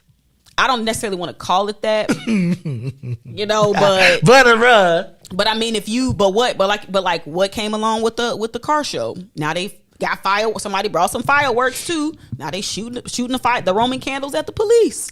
Okay, I don't know what kind of fireworks it was, but now they shooting them at the police. Like, so things kind of like escalate. They was gonna do it to make their video better though. Is what I'm hearing. Like the fireworks was for the video, but then the police showed up, and so the police became the victims. Because you was like, I mean, I'm just saying. Like, do we need to just? Let me ask a question. Should we open up a track? We getting NASCAR? But how you gonna open up NASCAR and let the white boys race down the streets, but not let the black people? Or we don't know if these was black people out there? Okay, so I'm with you with that. I'm with you on that. I need to see the videos. Clearly, if they was prosecuting, it's probably black people. I need to see the videos. If they're not proposing starting a new track and field for the people to take their cars to, Ruthie, then you can imagine this. You know what's interesting? I feel like gas is so expensive for them to be doing this. So they must got some money. So if they do get their stuff impounded, they gonna get it out. They gonna pay them fines. Because if you got gas to be out here doing donuts and idling your car just to block off traffic, then you could pay the impound fee. So I'm not necessarily opposed to it, but I think to me the larger issue has to do with the insertion of technology within policing and how that looks. From like an officer standpoint, I think it would kind of help with some of the declining numbers that we have, as well as the morale if policing did switch to being more technological. But I do also see the downside to that as a citizen, because now it's like, it ain't catch me. It's like, oh, I'm going to get you because I got an unfair advantage with this eye in the sky. And I ain't trying to become like China. Oh, well, it's coming. It's coming. Because people are willing to give it up. But these are the tiny steps that lead us to becoming like China. Right. And that's why I push back on it. I get it and I understand it. And I'm probably not finna be out drag racing, wasting my gas. So you ain't got to worry about me. But think about the Illinois insurance, the law that passed with the insurance, where they're going to do the automatic readings of insurance scans. Remember we talked about that through the Secretary of State's office? Stuff, man. That's why I ain't even taking State Farm. And I hope y'all ain't got no State Farm app on your car.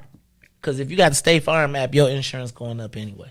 Because State Farm be like, take this app, get your card from it, and then they be like, oh, by the way, you're a terrible driver. We're gonna run you up. So I don't know, man. I just think this is kind of crazy. I'm with it. So you're with giving them tickets remotely? The driving has become so reckless. I see people running red lights. Like, I mean, it's just a level of lawlessness that exists within driving. And so I am for stiffer penalties for people that violate and put other people's lives in danger and jeopardy. Because what else come along with them drag shows? Some people probably be drinking, like out there gigging it. Like, come on now.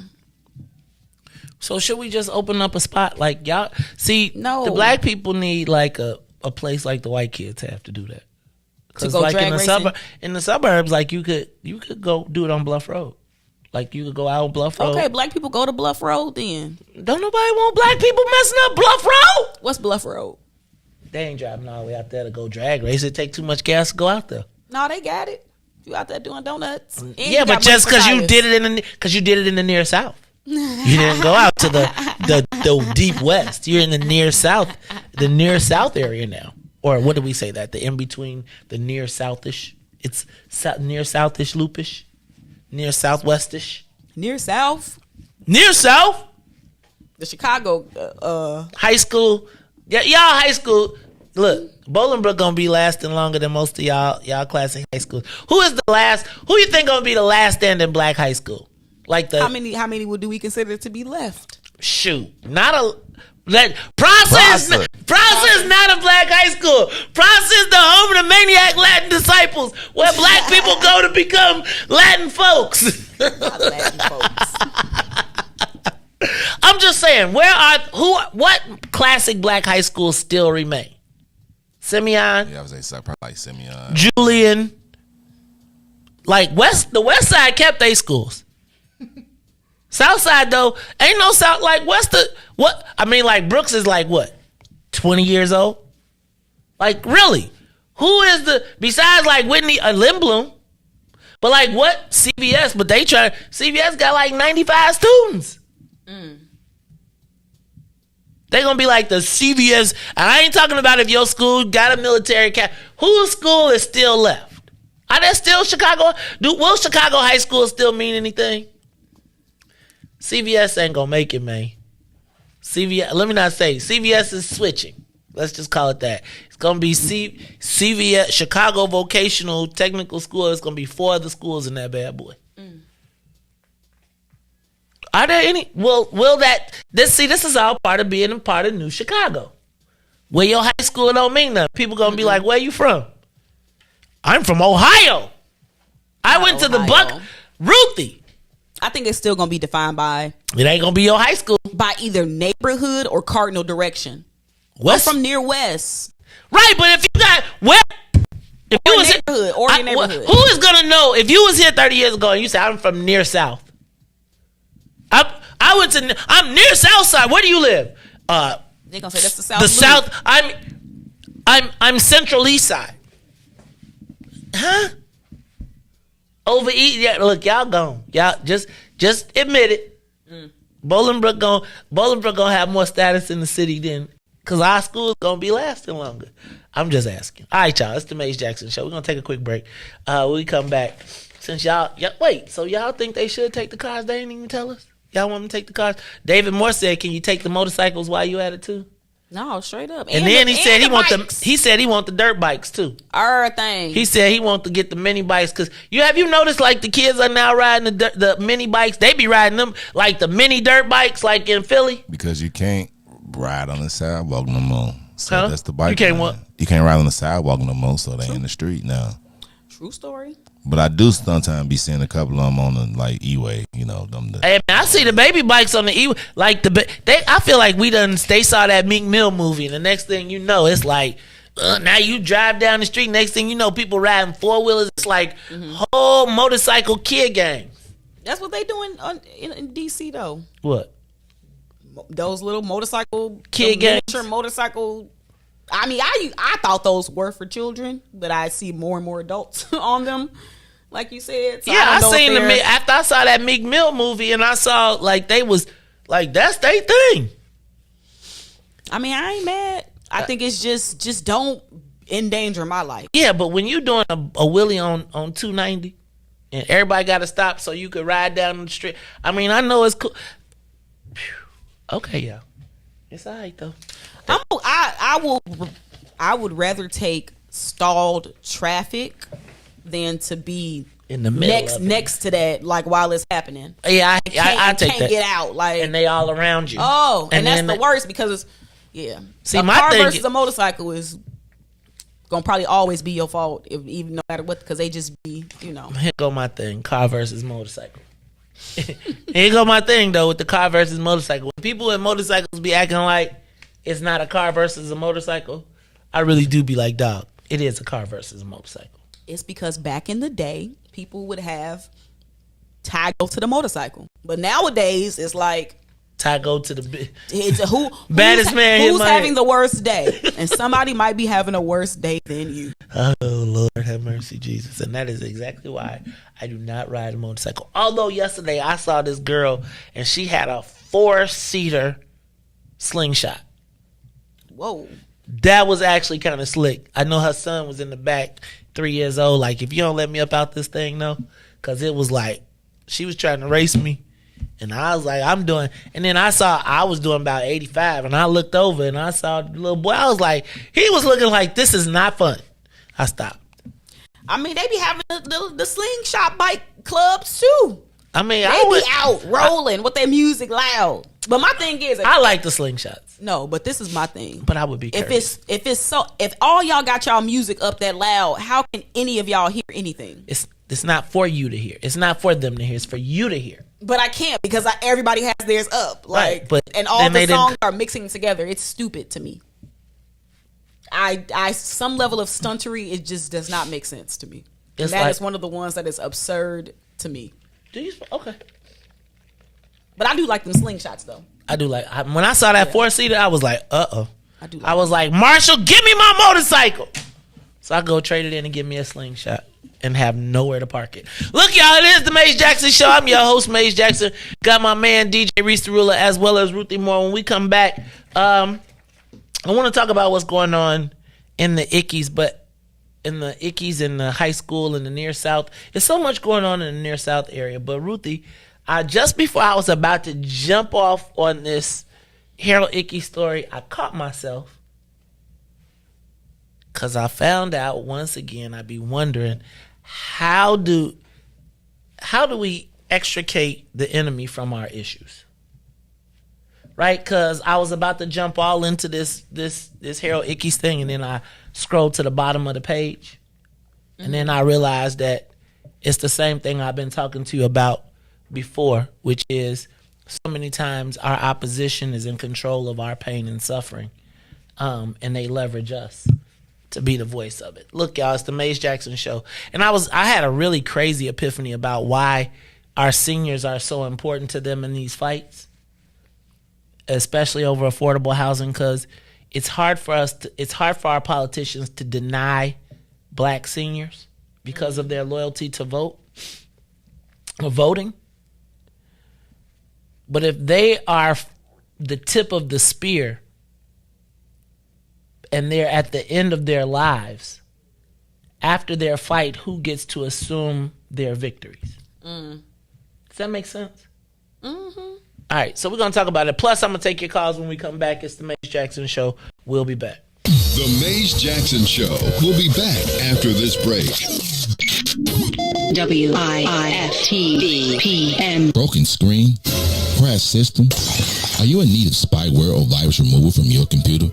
Well, contact RPC Computer Repair in South Shore and let us help you with all your computer repair services and print needs. Need office or print production services, copies, scans, fax, or even notary service? Then stop by and support RPC Computer Repair and Print Shop located 1741 East 71st Street in the 71st Street corridor, newly revitalized South Shore areas, and let RPC be your one-stop shop, where we believe RPC is your PC. RPC Computer Repair is also a UPS access point where you can drop off and pick up your important packages. So let RPC be of service to you. Call RPC Computer Monday through Saturday, 8 a.m. through 6 p.m. at 773-966-4457. That's 773-966-4457. Visit RPC at rpccomputeringinc.com for more information.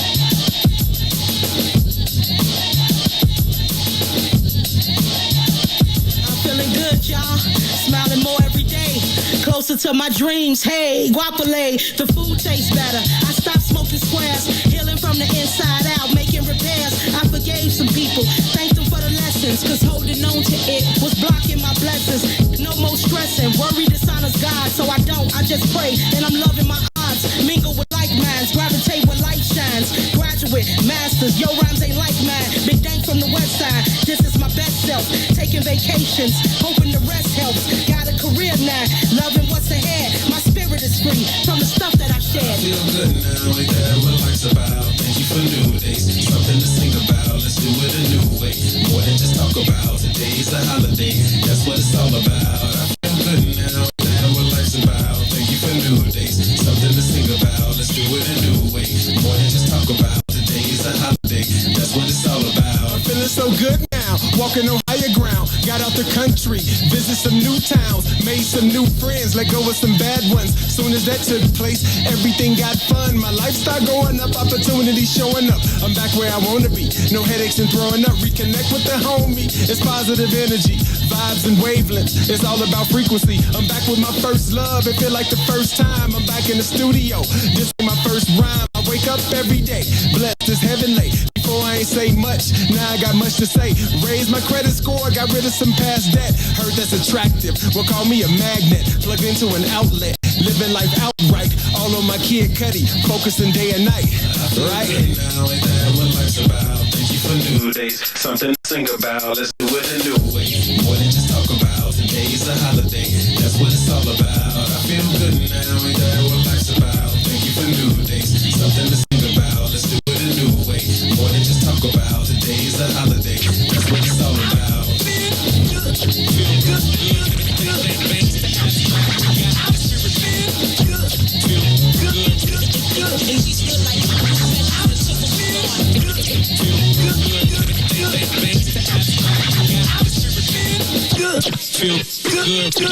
See, my state gets busy. That's the cardinal rule. You are listening to the Maze Jackson Show. I'm your host, Maze Jackson. Shout out to Abstract Mind State. I like that song, man. Kanye West produced. Greg D, EP, the Hellcat. They was live at the Silver Room this weekend. But we go way back to the 90s, actually. Was you around in the 90s? Barely. Yep. 90 what? 90s, baby. Like born? No. I mean, yeah. Like, 90 actually, what? technically 80s. So I 89? I can't tell you, but I'm an 80s baby. Barely. 90s raised me. Okay. I'm a 70s baby. 80s raised me. Shoot, the 90s was good. Really good cartoons. Yo, that's when it all went down. You was kicking it. I'm watching cartoons. You was out there kicking 90s, it in these streets. Lord, 1990, I was 18 at the University of Illinois. Lord have mercy, you couldn't tell me nothing. Nothing. But let's do this. Let's go to the live line. Give us a call, 872-259-7474. Should the police be taking these calls? Caller, you on the Maze Jackson Show. Good morning, Maze. Good, Anthony. What's going on, man? I ain't seen you, heard from you in a minute. Actually, I saw you in the comments a couple days ago. Anthony West, what's up, my brother? How you feeling? I've been in the comments, but you know I'm still here. My man, I need to anyway. Talk to me. Talking about these people with these bikes in the middle of the street and whatnot. Mm-hmm. Okay, first of all, those are called dirt bikes. All-terrain vehicles. If you notice on the back of them, there's no place for a license plate bracket. That means the city's not getting revenue. Okay? And if you gonna ride them down these streets, you know what it costs to get a city sticker for a year? It's $130-something. A state plate is $140-something. Okay, well, $150. The two combined is like $300. It pays for, supposed to pay for the repair and maintenance of the streets and highways and stuff like that. And if you ain't paying to be out there, what happens when you get hit? If you hit something, you ain't got no insurance. But the police scared to mess with these youngins, man. But they'll come at the old folks. You don't have a sticker on your car, they're going to impound your car. You don't have current plates, they come to get your car. So, I mean, why are we paying all this if they don't, if they're going to let some vehicles be on the street and others not? Man, I wish I'd have known you were up at TP yesterday. I'd come through there and kick it with you. You should have came on up there, man. I'm going to tell you what, very soon you should be coming up there anytime. Come get your cup of coffee Big Swill be up there giving you cups of coffee and sit on down. Give us about 1st of June. We gonna be. First of August. We gonna be up there. And Anthony, we love for y'all to come on up there to our seniors. Come on, get your newspaper, read your story, get your conversation on. We gonna have coffee. We gonna have post-show conversation and everything. Play some chess. Get some chess boards and some card games. We got some chess. We got chess boards up there. Just pulled them out yesterday. Got chess, checkers. We got cards. They got Connect Four. They got Monopoly. They got almost every game you could possibly think of. Scrabble. They got a high-tech Scrabble game. So look, if you feel like you want to get somewhere starting in the first week of August, there's a place for black people to be social, right? For us to sit down and have conversations, to be amongst ourselves where we can solve the world's problems. Okay. Sound like an invite I can't pass up. There it is, Anthony. Be safe out there. I appreciate you, dog. I will be safe out there. Look, y'all, it's the Maze Jackson Show.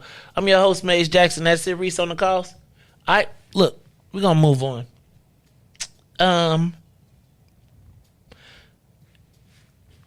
So I want to talk about this, but I guess I got to be careful in how I talk about it, because the last time I talked about it, I stepped on a lot of toes. And eventually I was accused of being anti-Semitic and all types of different things. And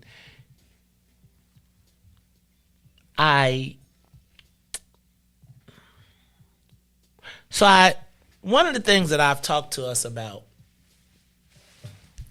and I really want to get here, is white people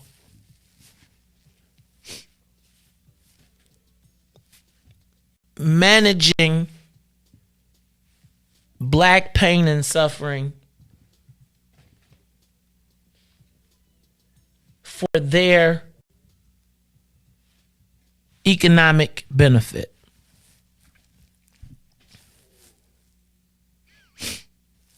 Ruthie, have you seen the story, the headline today in the paper? Chicago Housing Authority to consider leasing public housing land to CPS for new near Southside High School. And I want you to see how it's not near Southside, it's capital, not high school. So clearly near Southside is a new designation. Mm-hmm. Because we probably can't say Chinatown. Oh. Right?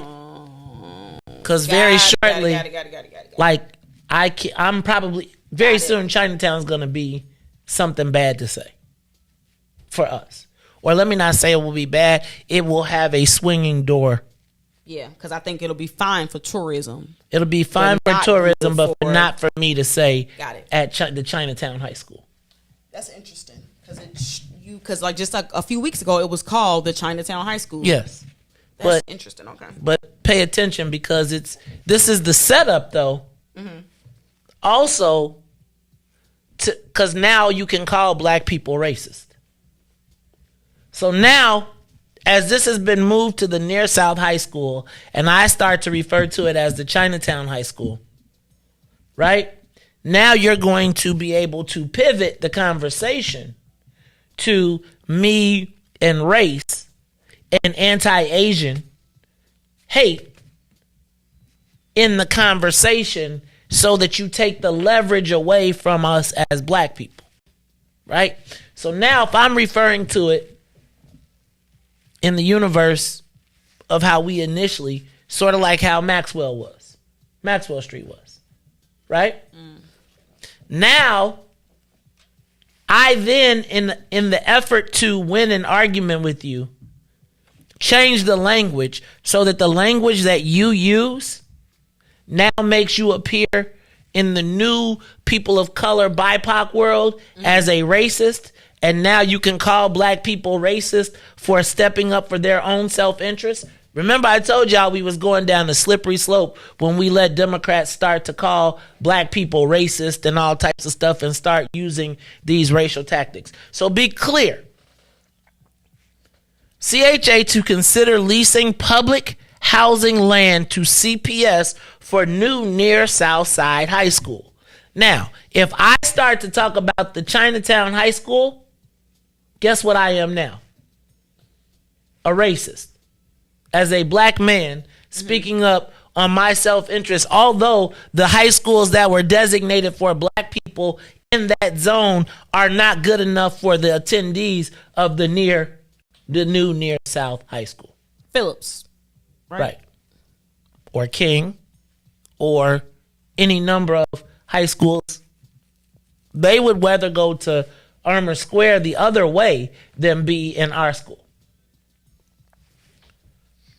So then let me read the subheadline. The former Harold Ickey site has been vacant since 2010, and now Chicago Housing Authority officials are looking to lease the land to CPS. Southside residents say low-income housing promises made to the black community by elected officials have gone by the wayside. Ruthie, that is a story that, reading it off top, I would jump on and be like, this is terrible. Y'all are moving the black people off the land that they had for years, and I want to jump in this fight because I want to save the homes of the black folks. And then when I find out that, Ruthie, it is this fight and this charge is being led by, hold on,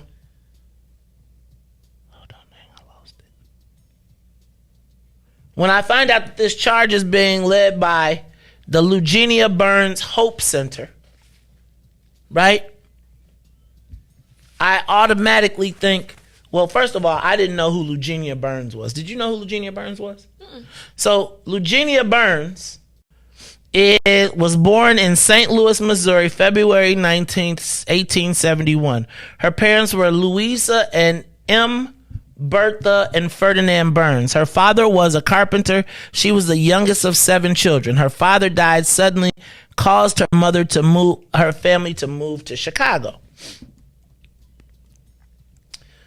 Throughout her youth, Eugenia Burns worked for various charitable organizations, inspiring lifelong interest in social outreach work. Between 1890 and 1893, she studied at the Chicago Art Institute, the Chicago School of Design, and now part of the Art Institute and the Chicago Business College. Eugenia Burns married John Hope in 1897 and moved with him to Atlanta when he joined the faculty of the Atlanta Baptist College, now Morehouse College. He was later appointed to the institution's president in 1906.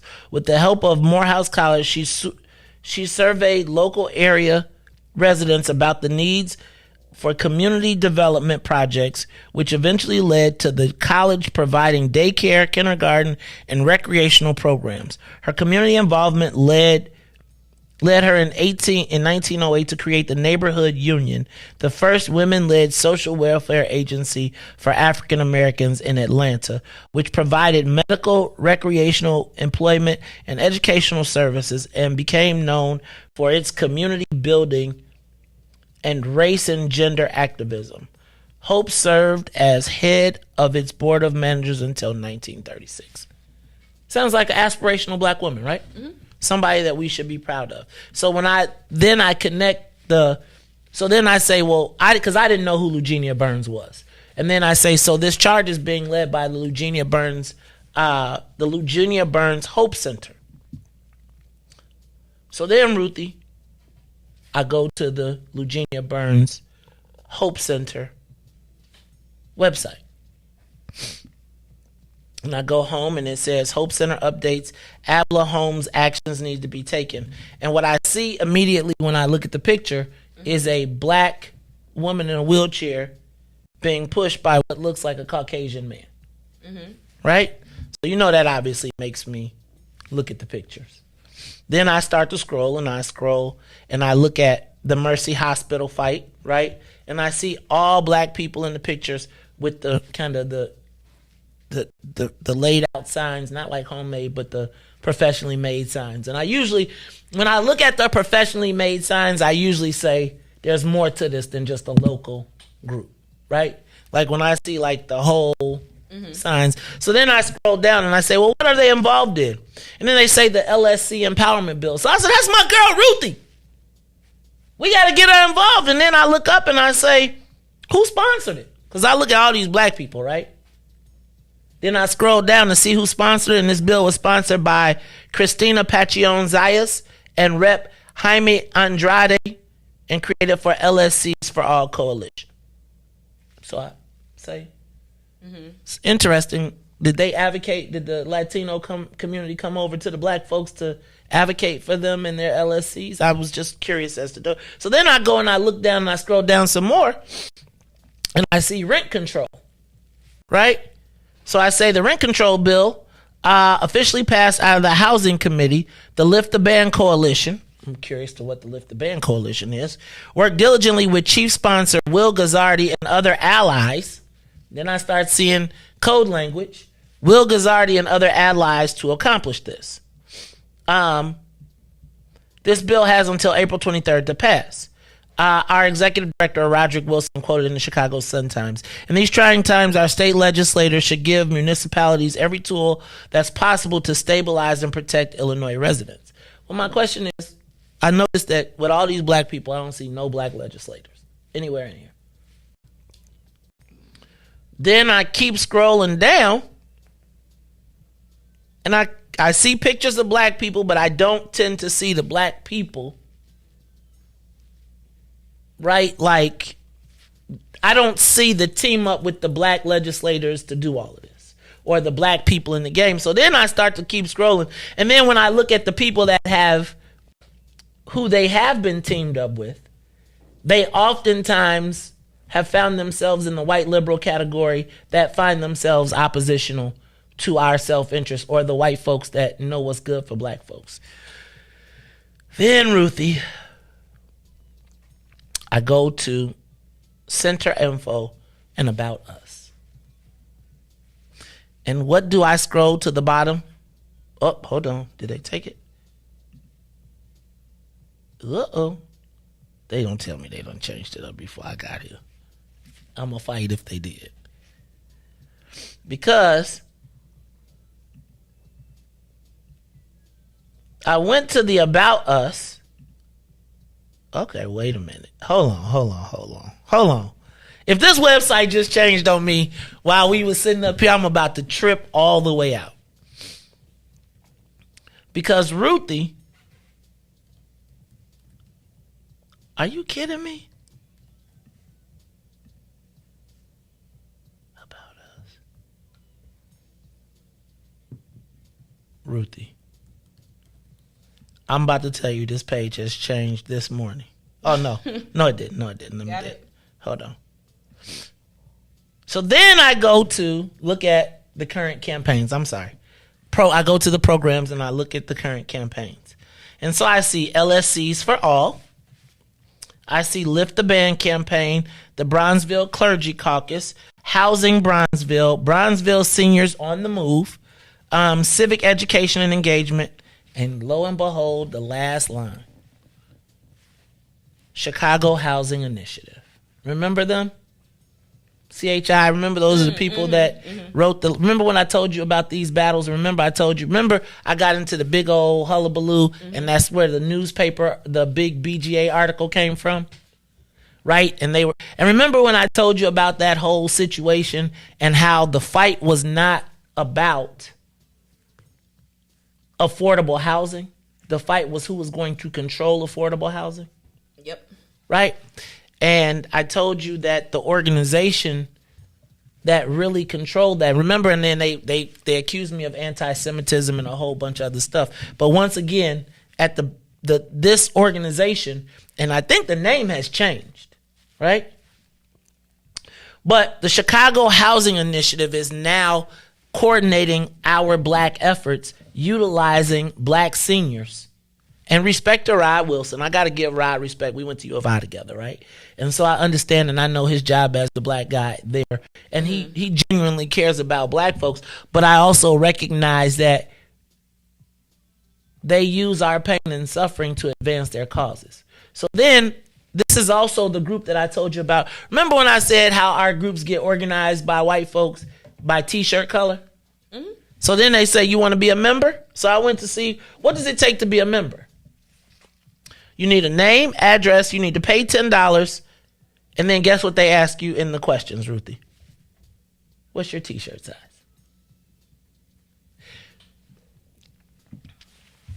So now, Ruthie, this initiative that I feel like I truly feel like is wrong for black folks, I don't want to elevate this issue knowing how important it is, knowing that we're going to elevate the issue only to empower our enemies, our long-term enemies. Now, let me tell you why this becomes another challenge for me. Because if you go through and you scroll through, there's nothing on there about young people. Really? It's really, if you look at the pictures and the initiatives, it's leveraging our most powerful political allies, black seniors. Mm-hmm. Black seniors, if they allow them in the pictures. They leverage our black seniors and put them in front of the cameras to fight for white liberal programs that essentially the black people will fight for these programs and then not be able to benefit from them because they will pass. And then my question becomes, so if the tip of the spear for these initiatives is somebody that's 75 plus, and you fight to create open areas for affordable housing for all on black, but you leverage the black piece. And now when you was talking about creating it, you was talking about on the site of the old Harold Ickes. I'm talking about creating affordable housing in the near South Side. So your legacy and your birthright, we put our seniors and our people up front to go fight for a future that is not for us. So you got all these black seniors and all the black folks, and it's no disrespect to the black folks because it is true. They are taking land that was set aside for black people. 72% of CHA residents are black. But when you see them corralled and lined up and put to the forefront to fight for affordable housing, I need for y'all to understand one more time, this is not about black people staying. This is about who is going to control the affordable housing on the new areas where they're going to go. So the people that are negotiating the deal, they're not going to stop the land deal, but guess what? They're going to be the people that are negotiating. And if the people that are negotiating aren't our people, right? They're negotiating and they'll say, okay, well, remember when I told you before they were willing to negotiate less houses to be in control. And so here we sit with our fate and an argument that we need to be involved in. But if we empower the people that are fighting, we empower them to take our future. And then, and because now they've changed the language, right? They've changed the language. If I call it the Chinatown High School instead of the Near South High School for all, now, even though knowing what the real plan is, now you can call me a racist. Now you can call me anti-Semitic. But the fact of the matter is the people that are making the changes are not making the changes on behalf of the black people that will be there. They'll give you the homes for the next 5 years or 7 years while Granny lives. But when she leaves, when she passes on, that's still an affordable unit. And it ain't an affordable unit to somebody in the Near South, in the Ickes no more. It's an affordable unit for the Near South Side. Are y'all? And the challenge of this whole thing is, if you talk about it in its purest form, you get to be called racist, but that's what it is. We get put in front of our own. It's like who's leading the issue, but who's behind it. And even in the article that I told that you read, they admitted that there were relationships with other organizations and other people.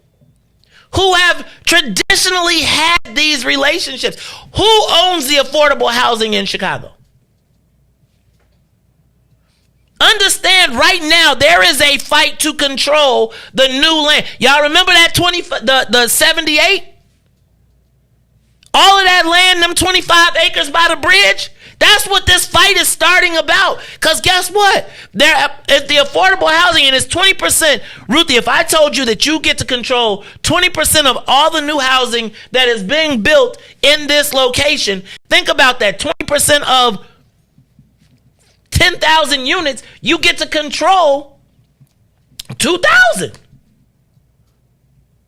Now imagine being able to control 2,000 housing units affordable in the wealthiest neighborhoods in the community. And you get to pick who goes there. Do you think in 10 years when the seniors that were fighting die that they're going to be trying to put their kids there? No. Because they're going to be putting them in the near, that's not the Ickies anymore. It's the near South Side. And then when the school flips and your kid can't go, I can't tell you why your kid can't go, because you'll be able to call me anti-Asian. When all I'm saying is, y'all, that was the land that black people lived on. So I'm cool with creating a new high school, but if you're going to create a new high school, it needs to be Blasian. Y'all need to call that bad boy Tiger Woods High, and it need to be 50-50.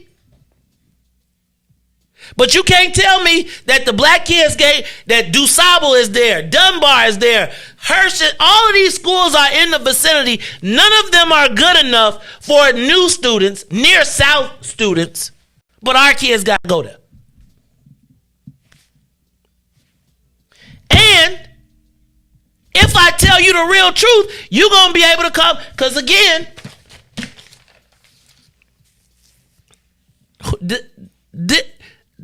the 30-year housing agreement, if the people that are fighting are only going to live 10 at the most, what happens to the other 20 years?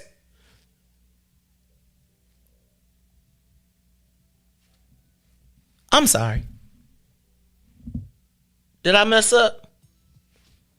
Did I go too far again? Am I going to be racist? Will I get a letter tomorrow? Like, I don't understand how. I don't understand. I want y'all to see all of the steps that are being taken to make sure you can't even talk about this purely.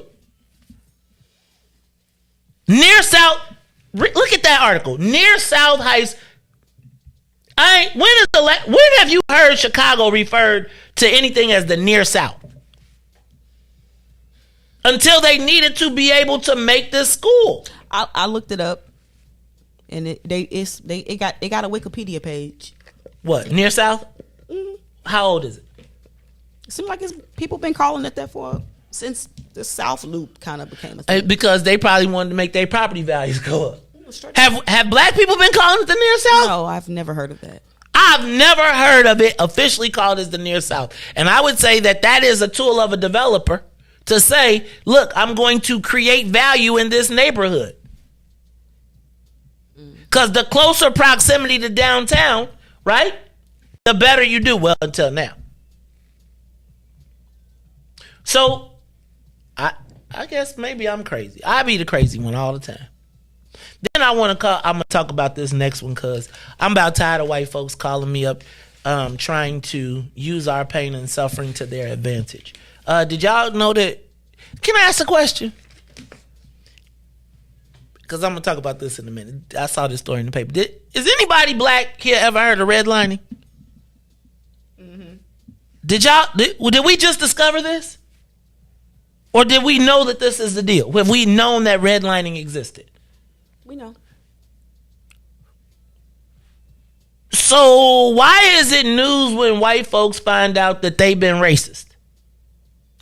Where you getting that from? Because I got the redlining story in the newspaper. It was a story in the newspaper. The story about they're saying that they are connecting. There was a study that was released, and it connects the vacant lots in Chicago to redlining of years ago. I think we're pretty clear that our neighborhoods. So I finished reading the mayor's proposal thing from yesterday.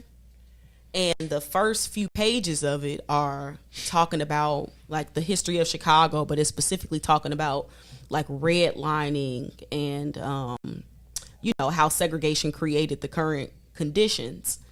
And the interesting thing is I just want to affirm what you was talking about with how literally like the first few pages are about how Chicago has systemically like worked against black people. Now they sprinkled in Latino up there too, but it was literally about the history of Chicago and how governmental policies and things have messed it up for black people currently today. So literally, I need y'all to check this out. So, but as you read this is the We Will Chicago plan. Yes, but as you read the solutions, they all say black and Latino. But the first few pages are about how black people were impacted. So it's just like, and I started to kind of dissect it in my brain, and I don't have a problem with Latino people getting, services that benefit them, whether that's like language services for immigrants. Like, I'm fine with that, but put Latino by that. But when the first few pages of that plan specifically talk about, like it talked about black residents, but then all of the solutions that for those problems that they're saying exist all say black and Latino. And I think that is so wild. It's so wild to me. And so I get your frustration and how can you set up your plan on the backs of black pain and suffering to talk about the historic wrongs that have happened to black people, but then all of your solutions, literally it says black and Latino. And we had talked about that piece yesterday, but I hadn't read the beginning of it, but it specifically says black, black, black, black, black, but the solutions are all say black and Latino. Right. So it's exactly what you talking, what you talking about now. I need for y'all to understand. I'm about tired of white folks coming to us to make them feel better about their racism. Right? Like, don't call me up talking about I got something great for your audience, because we don't need to know about racism. I don't need you to tell me about that white folks been racist and they have built their whole systems around the oppression of black folks. What you need, you don't need to come to What's In It for the Black People Media to tell us about racism. What you need to do is go, because here's what white folks want to do. They want to come to tell you about how they empathize with you, but won't say nothing to their people. Right? So you want to come on the black radio station and say, racism's still alive. What you thought we ain't know? What you thought we don't live this every day? Huh? Help me understand that. And so understanding that I'm kind of really tired of the white like racism for white liberals is becoming an insidious tool that they use to infiltrate, to be like I'm not no more coming on the show. Like I'll have more conversations, but like white folks coming on to tell me about the white folks coming to tell black people about white folks racism, I really don't care. Right? Go tell your own people. Go call your own people. Give us a call, 872. Give us a call, 872-259-7474. 872-259-7474. What's up, caller? You on the Maze Jackson Show? Oh, hey, shalom, my key. What up, Jay? Stay strong, man. And shame the devil. Just shame the devil. That's all you got to do. And, you know what I mean? saying that about, black this and the black lead, black whatever. But Solomon, David's son, David's son, and if you go to Ecclesiastes, he said I was black because the sun was up on me. And, they came at him like that. So when I be saying that, bro, it's not literally like, you know what I'm saying? That's what they gave me. But on my birth certificate, like Israel said yesterday, it said Negro, but it don't matter. We are, you know what I mean? It really don't matter. We know who we are. That's why they come at us like that. We the best, and just a matter of time, bro. If you stay protected and you stay encouraged, bro, and keep doing what you're doing. Shalom, Mikey. I appreciate you, brother. I appreciate you. You know what I'm saying? It's like we got to figure out how do we get together. Like, how do we get together? So my question becomes, like,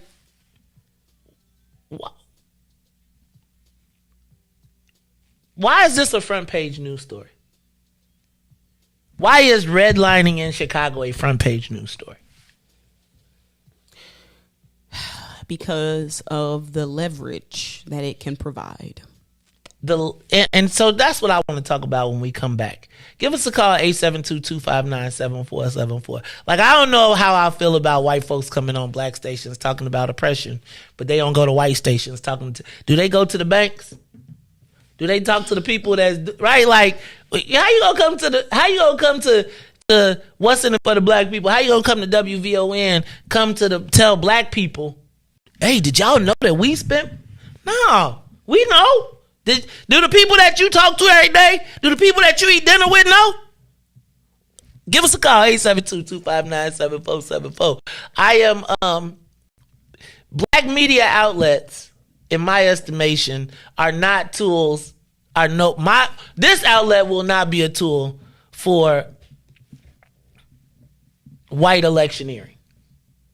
Like, when you have a chance to be John Brown, be John Brown. If you pass your John Brown opportunity up, don't come around. What's up, Ruthie? What was you gonna say? I just wanted to directly quote this "We Will Chicago" plan and I'm on page number 10, and page number 10 is the historical acknowledgement is the first step of a reckoning process to repair harms perpetuated against specific groups and to prevent them from occurring again.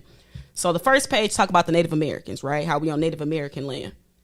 And on page 10, underneath the heading Federal Highway Construction, it specifically says that more than 6,000 families and 2,200 single people were displaced to make way for multi-lane roadways that divided many working class communities, in certain instances separated white neighborhoods from black ones. All right, put a tally mark in the black category. The next one says urban renewal. Blah, blah, blah, blah, blah. Urban renewal projects occurred throughout Chicago, but poor and black neighborhoods were disproportionately targeted, uprooting families and businesses and deepening the city's racial and socioeconomic divide. Put another tally in the black one, right? Okay, this seeming pretty black, right? So I kept reading. Public housing. It says blah, blah, blah, blah, blah, blah, blah, primarily comprised of, for underneath public housing, it specifically talks about that from the 50s through the 60s, Chicago Housing Authority constructed high-rise public housing projects for thousands of low-income and residents displaced by highway construction and urban renewal. Put another tally in the black, because remember, in the one above, they said that this was for black, targeted black people. So you skip to the next one. It goes to redlining. It says something, something, something, primarily comprised of black and low-income residents. These areas were often represented on maps in red to alert finance professionals that they were believed to represent risky investments. Now check this out. The next sentence, this is where they start sprinkling it in, y'all. It says, as a result, redlining directly incentivized banks not to approve loans for black and some Latino applicants, resulting in black households receiving less than 2% of all federally insured loans at the time. Huh? How did the Latinos get in that? Exactly, right? So they tried to sprinkle it in, but they only gave the percentage of 2% for black people because probably not too many statistics or data exists for Latinos, but they sprinkled it in. So you keep going, and it goes to contract sales. And it says in the 1950s and 60s, put another tally in the black one, and I guess maybe put a half a hash mark in the Latino category. Give them a whole. Contract sales says in the 1950s and 60s, Predatory housing contracts rob black families in Chicago of an estimated $3 to $4 billion. Put another tally in the black one, right? For the inequities. Now, underneath housing covenants, it also says some active from the 1910 to the 40s. These covenants limited where black families could resettle. Put another one in the black category. The next one is block busting, y'all. And it says the agents then sold the homes to black buyers with inflated terms. Put another hashtag in the black category.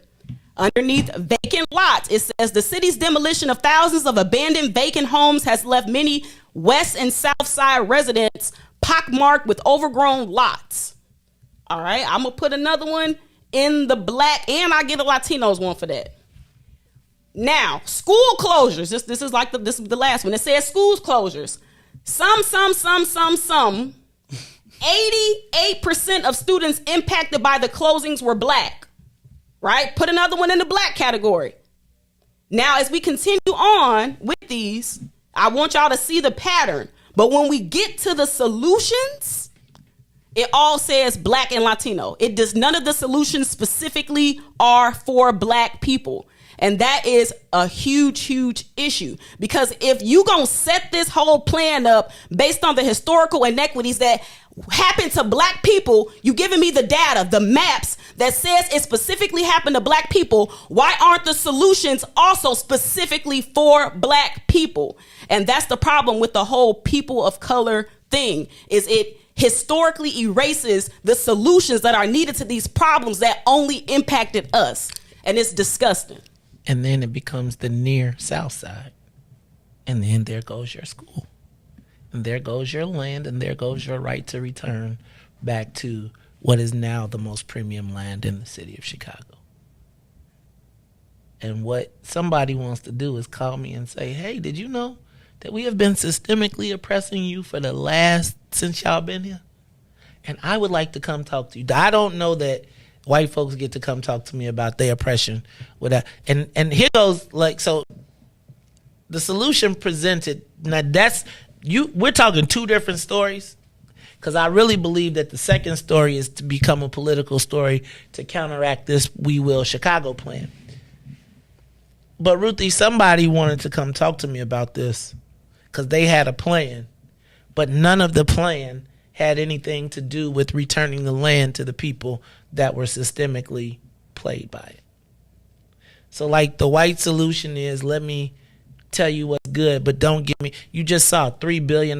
You just saw, if you're going to connect the empty lots and the houses back to the 1940s, then why don't you connect it to the policy that did it, the people that did it, and those vacant lands, return them to the families. Think about the families that lost their homes or lost it because of these inequitable policies and what it would have left them. If most of your wealth is contained in your house and you telling me about a trustee, I don't really care about that, because you ain't restoring. You gonna make it better for somebody new white to come move into the neighborhood and then tell us that this is how we gonna fix what we did 40 years ago.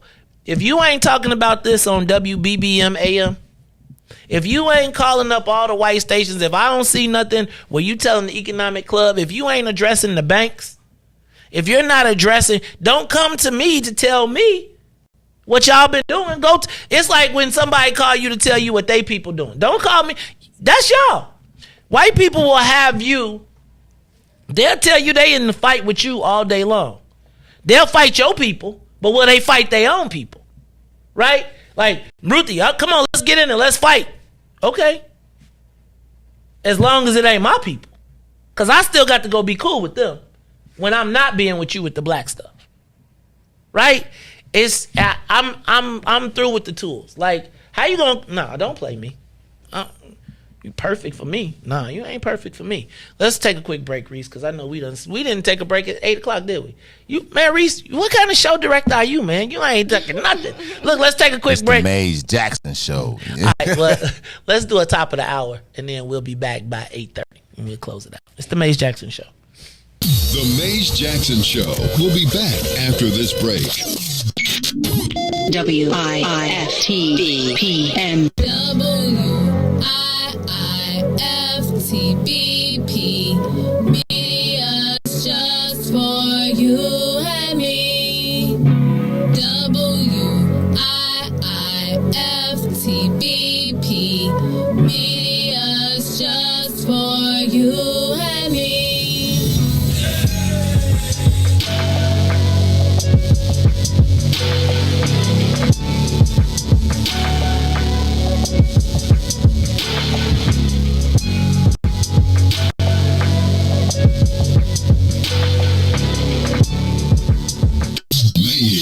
Jackson. What's in it for the black people? I want to know, is there an offensive black people list? Who manages and do black people have to honor? You're Uncle Tom. That's why you're an offensive. And the reason why you're Uncle Tom is the real story of Uncle Tom. How he worked for his freedom, and then the slave master reneged on him and wouldn't let him get his freedom. So you know what he did? He left. You're messing with the church's money. You were smart enough to work your way off, so you offended the white folks, and then you offended the black folks because your ass left, and because they wouldn't. And who manages the left is both black folks and white folks, because if you see in that situation, the black folks is just as bad as the white slave owner that Uncle Tom left. What happens if you say that and someone gets offended? You ran off the plantation, brother. That's why you're offensive. That's all I got, bro. Keep being offensive. Thank you. Maze Jackson. Yeah. Ruthie Mo. Reese the ruler. Maze Jackson. This is the reparations interlude. We not asking, we demanding. So go on, make my payments high, high, high, high, high, high, high, high, high. Tell the government to cut them reparations, make them high, high, high, high, high, high, high, high, high. Not no SBA loans, just run the bread, make it high, high, high, high, high, high, high, high, high. Tell the government to cut them reparations, make them high, high, high, high, high, high, high, high. Look, Hey, check it out. First drug lord was President Nixon. Oval Office was the trap house where he was tipping. Got the drugs from Nicaragua and gave us crack. Declared war on blacks. Man, tell him to cut the check and tried to make it seem like a revolution. CIA was the corner boys for distribution. We could tear this country in half for retribution. But I'd rather get some restitution, so tell him to cut the check. John Singleton, man, he already told y'all. He broke it down for you when he made Snowfall. They locked us all up and created whole laws. So send a message like a cold call. Tell them to cut the check. Look, we built this city. We built this city. Back, put this country together and gave them hella aid. A lot of blood, sweat, and tears. Over 400 years. Been punching the clock, but yeah, we still ain't got paid. Look, they paying the immigrants. They paid the Jews. Executive orders, man, they made the rules. I want my 40 acres. You can save the mule. Cause as of right now, we getting played for the fool. Look, for sterilization, Tuskegee experiment. Rosewood, Japanese internment. Come on, was all paid out from the government. We waiting on our turn, we definitely earned it. So make my payment high, high, high, high, high, high, high, high, high. Tell the government to cut them reparations, make them high, high, high, high, high, high, high, high, high. Not no SBA loans, just run the bread, make it high, high, high, high, high, high, high, high, high. Tell the government to cut them reparations, make them high, high, high, high, high, high, high, high, high. Not no stimulus checks, just run the bread, make it high.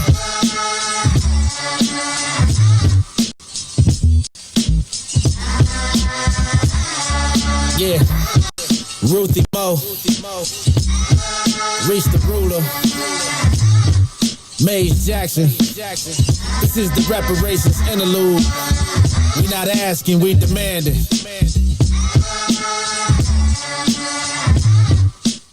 Back to the Maze Jackson Show. You are listening to the most dangerous show. This is What's in It for the Black People Radio. Maze Jackson. Maze Jackson, the most vociferous advocate for black people in the world. For Ruthie Moore, for Todd Stroger, I am the host of the Maze Jackson Show, asking every single day, what's in it for the black people? And if you don't like it, you can still tell them Maze said, Mayor Lightfoot, man, we ain't accepting that. We ain't accepting that. Let's go. Yeah.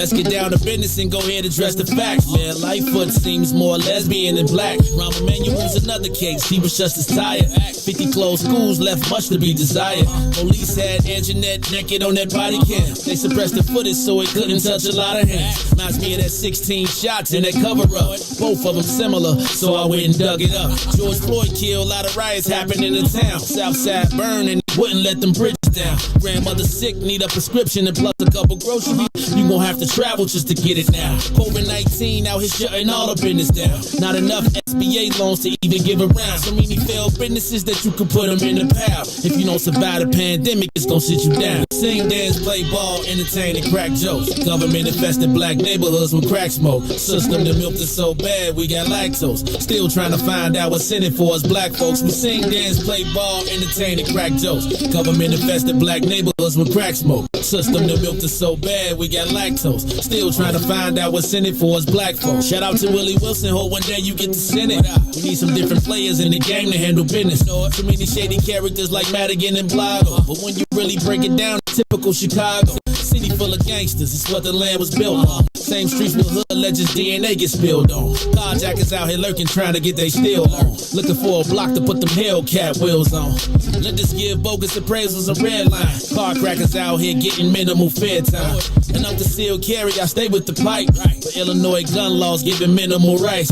Stay up on the swivel, make sure I'm moving tight. Check all of my mirrors when I pull up to the light. Pick my homie up from out of town, man, he caught a flight. He was hella nervous, told him, shorty, this is a way of life. We sing, dance, play ball, entertain, and crack jokes. Government infested black neighborhoods with crack smoke. System that milked us so bad, we got lactose. Still trying to find out what's in it for us black folks. We sing, dance, play ball, entertain, and crack jokes. Government infested black neighborhoods with crack smoke. System that milked us so bad, we got lactose. Still trying to find out what's in it for us black folks.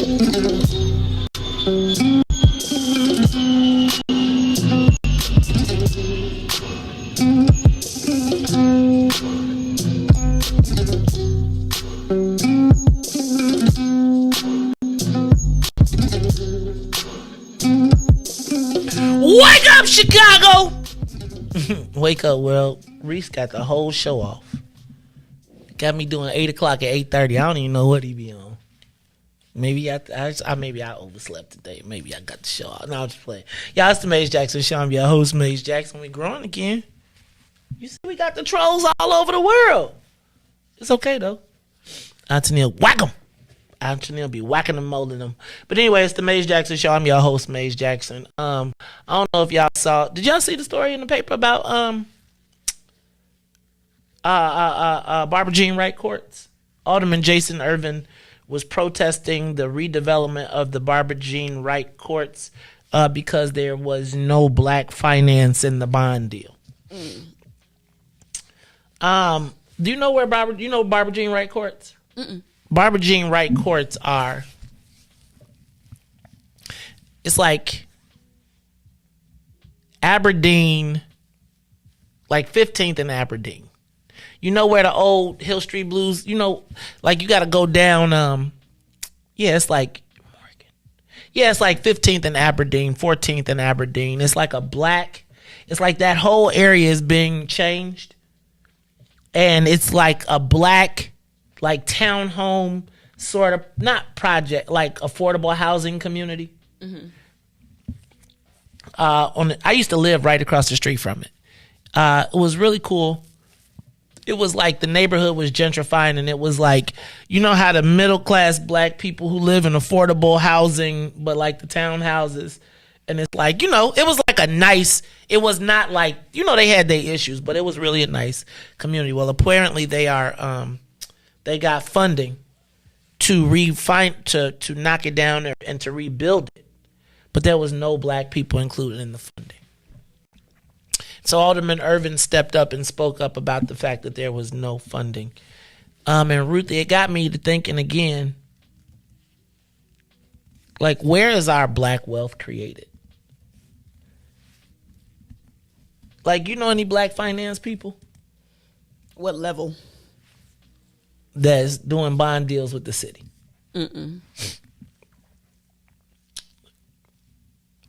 So it's right next to it's right behind University Village. It's University Commons, University Village, and then it's Barbara Jean Wright. You're 100% right, we the brutes. It's those brown townhouses, like over there. And it's really in a prime location, Ruthie, because like that whole area is like, that area used to be like a lot of projects, and then it got knocked down, and it was fruit markets, and it was you went down while you were on Maxwell Street, it was like the back behind it, and you didn't know what was back there because you always was on Maxwell Street. That's also where, like, I think it's the jungle and all of that stuff. I don't know if you remember the guys that got prosecuted for murder on the train tracks. They came from over all in that area. It's like the west side, like behind you, I see. The thing I was thinking about this, though, is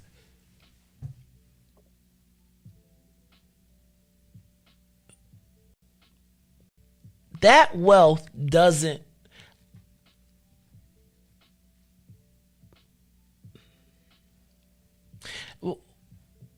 it seems to me that we're not sure how to empower or enrich our people. And so we go back to the same old, right? Like, so I think, here's what I think. And I don't mean this in a diss. I think it's easy to do a bond deal and say, put such and such on. And the white boys be like, I'm going to make so much money on this. Give me a black guy and we could put it on. And we get to make black people rich by nibbling around the edges. Most black wealth is usually we get the white fall off.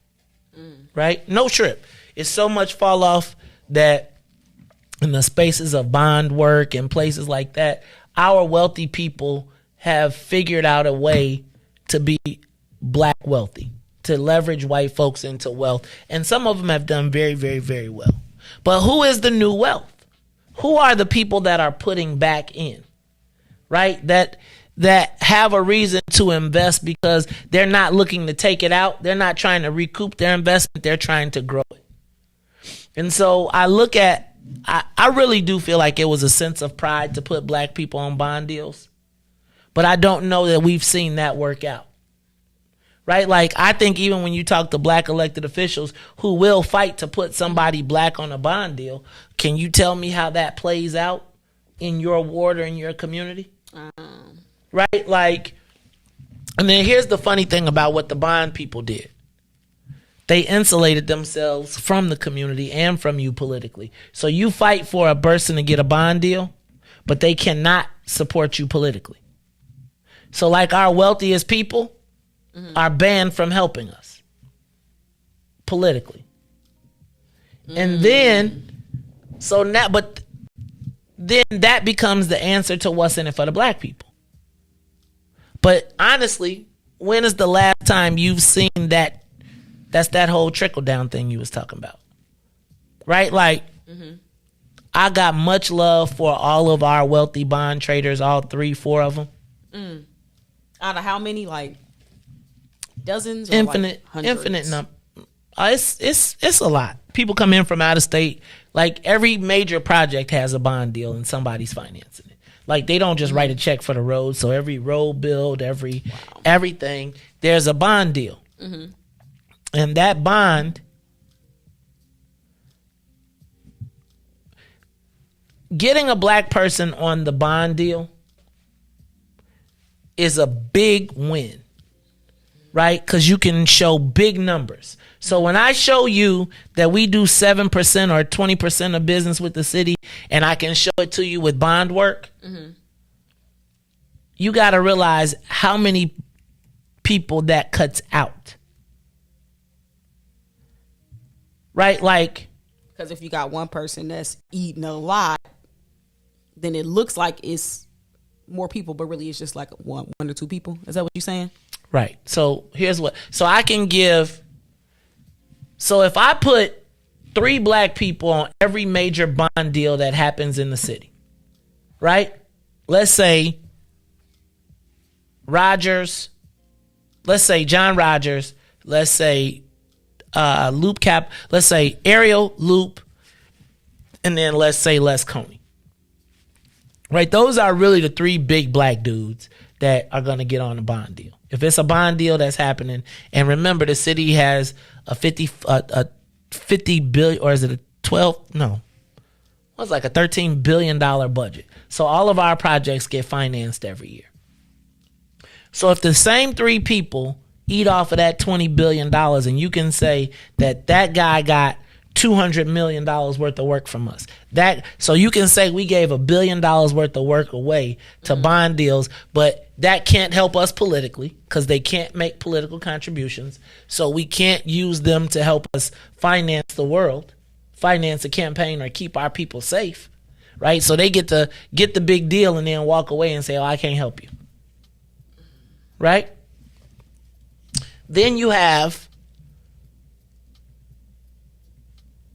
so let's say those three people collectively between their firms do, let's say, $1 billion worth of work with the city.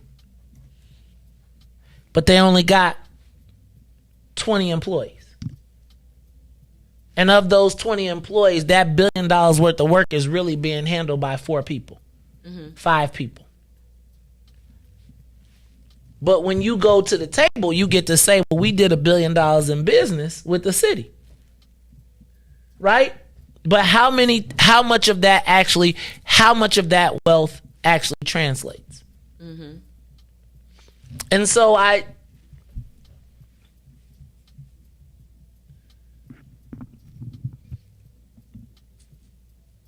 my challenge is we're still not building our ecosystem.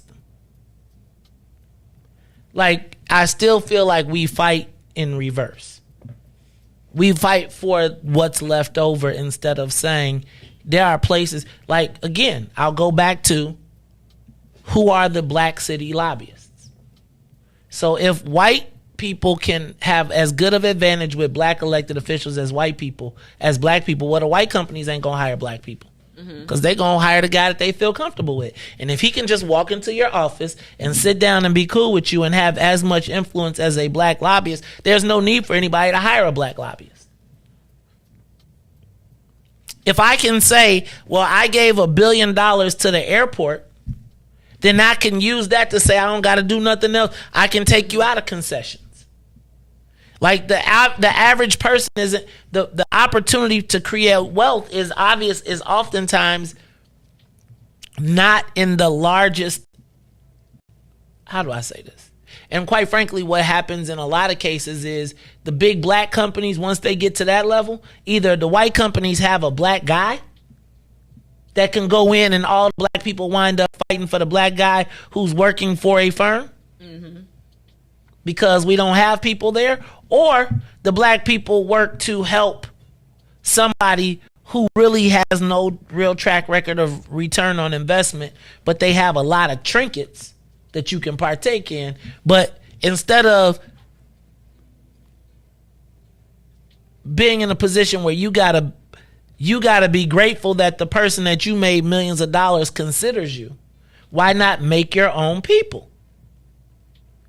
Right? It's this, the succession plan that you talk about doesn't exist kind of anywhere in our infrastructure.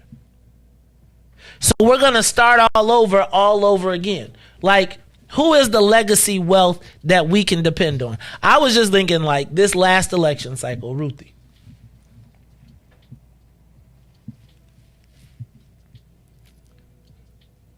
The white boy was able to give himself $4 million. $4 million.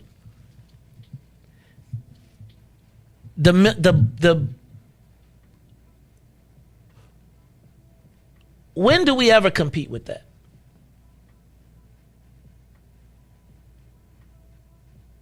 And so if our most powerful people have to be scared, if our most powerful politicians have to be scared of white money,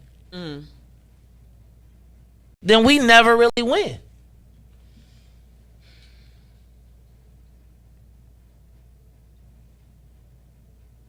Like, at some point, somebody has to say,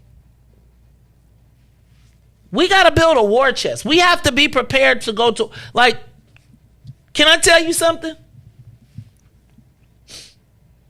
It's amazing to watch. It was amazing to watch in this cycle.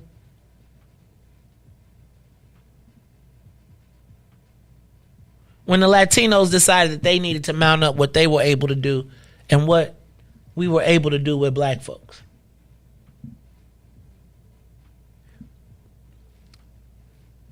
there was really nobody black that really answered the call at all. And so then, as you 4 million down, black people watch you struggle, and all your wealth is tied up in mugs who can run away from you. Like, no, you think about it. There is no real protection for black people in the universe that we have right now. Nope. We are completely exposed. And even when victory is within our grasp, because our wealth has been created by white folks, we have to be in a space where we cannot afford to offend them. Even though if we took the power, we wouldn't have to be fearful to offend them because we control the rules. See, the difference between us in power and them in power is when the white people have the power, can I tell you, Ruthie? They exercise it for their benefit. And it's kind of the thing that we were talking about this earlier. I be getting mad at you, and you like, I kind of can't be mad for them doing what they supposed to do. Yeah. You can't be mad at Beverly for telling people we don't want you at our place after 2:00. Where's your place for them after 2:00? Are you busy shutting them down because we don't want bars and nightclubs in our neighborhood? So our people are forced to go travel somewhere else because they don't have a safe place in their own joint. Because if you see a Negro with a beer, that is a crime. If you see white boys drunk, smoking, throwing up, that's what they do.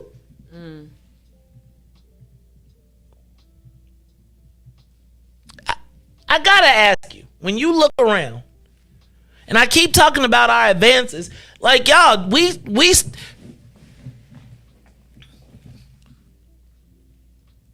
if there's one thing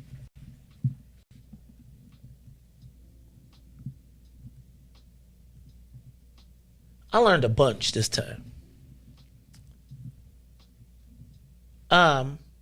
But I just feel like, when do we as a group, when do we realize we're sick?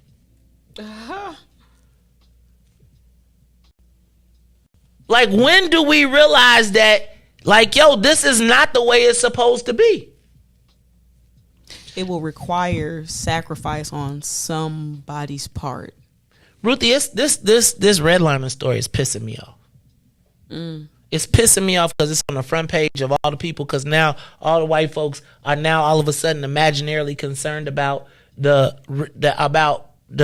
happened in the 1940s. This goes back to my whole point of, if you was the people in 1970, where was you at in 1969 when all this was happening? Was you waving a flag or was you outside throwing rocks? And now you want to tell me that you just now found out what we know? Did y'all not read? How long ago did Ta-Nehisi Coates' book come out? They telling us they did a study after the man did all the research and wrote a book 5, 7, 8 years ago about the contract housing. And now you're going to put out a study and tell us, Ruthie, and then want to come tell me about it. It's because they got a solution now. If the solution don't involve putting the people who had $3 billion worth of wealth stolen from them according to your documents, if you ain't saying, let me go find the deed, they're trying to figure out a way to sell the property quicker to a group of people who don't have the money to pay, didn't have the money to pay for it in the first place.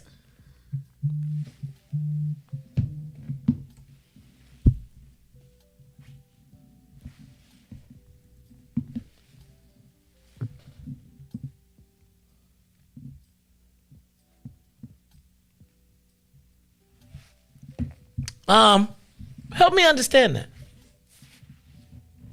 So, what we supposed to do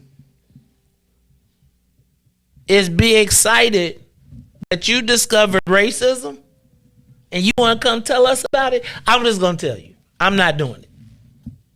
I'm telling you, y'all gonna hear people running around and they gonna be on black radio talking about the racism that happened. But if they ain't calling, if they got the power to tell black people about it and you ain't telling the white people about it, if you ain't sitting down at WBBM, at WLS, at AM 560 telling the white folks about the racism that they committed, that they living in, like why they got they nice little neighborhoods, as they excavated black neighborhoods because they didn't want to live next to Negroes, as they moved to Mount Greenwood, as they moved everywhere else. We know what that was. Anybody confused? Black? So coming to tell me that your ancestors or you and your family oppressed us, because if it was was you here in 1940? Was your grandparents? Because if you ain't having this conversation at home, we don't need to have it here. No, I'm just saying. It's something for me to see all these white reporters, the same ones who was protecting, who anti-Semitized, who put everything in the story. Now y'all care about redlining for black people? Y'all care about what's happening to black people in their homes? They want the land back. No, they got a solution to get it out you. And they want you to participate in your own demise. You support this program that's not going to return or make you whole, but it is going to help us fix your neighborhood faster because every black neighborhood is now being infiltrated, right? Like what? So we gonna put the homes back on South Shore quicker so that they can be bought quicker by somebody who ain't gonna be from that neighborhood? I'm tired of people telling me that they'll fight with me, fight my people with me. Will you fight your people for me? Because what I have come to recognize is white people will protect their relationships at all costs, regardless of what happens to you. Because at the end of the day, they're not retiring to your neighborhood. They're not coming. At the end of the day, they're going to go walk in their house with their white neighbors, and they do not want to be in a situation where they got to be uncomfortable because I showed up with this Negro at my door. Are you with them? Everybody wanted to come. All the white people wanted to come party on the South Side or come to Harlem or come to our neighborhoods and get they black experience on and then go back to their neighborhood. How many of those people said, come to my house, come to my club, come to my neighborhood?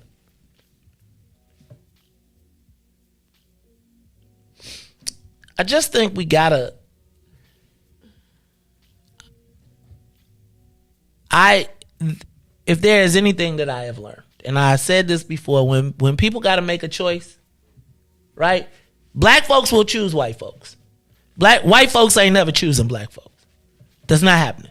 If it comes down, if a white folk and a black folk is in an issue, and the black folk finna get and the white folk finna get jacked up by the black people, there will inevitably be somebody black that will be like, come on, y'all. Don't. That's my friend.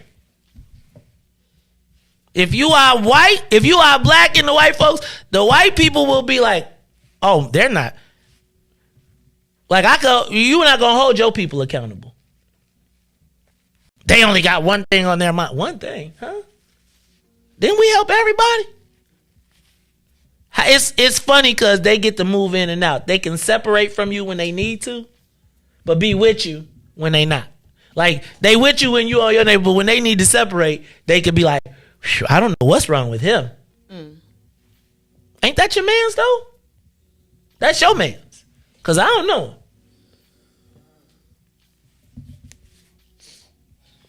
So today we're gonna be talking about redlining. There's gonna be stories. It's on Cranes, it's on Sunshine, it's on Tribune. Are they gonna talk about who did it? Are they gonna talk about the people that participated and took advantage of them, and where are they now? No, we don't want to identify. Do we want to look at the mortgage companies? Do we want to look at the banks that participated? No, because we probably got friends and family that still work there. Oh, that's not what you wanted me to talk about.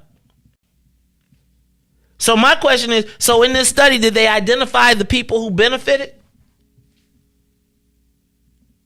Did they name them? And what is the solution? What do we do to restore? Like, because appointing a trustee means forgive and forget. Forget about it. Don't worry about it. We gonna move. No, we took your land. We stole it. We tricked you out of it. We swindled you. We took you. We stole your birthright. If you talk about it, you're a racist. But now I got a solution that will help us acquire your neighborhoods quicker. And I'm going to use your pain and suffering to leverage it. Because you're not going to ask me the other questions. You're just going to be happy that you showed up. But when you had a chance to do something about it, what did you do? Don't be my friend after. Don't tell me about the racism after.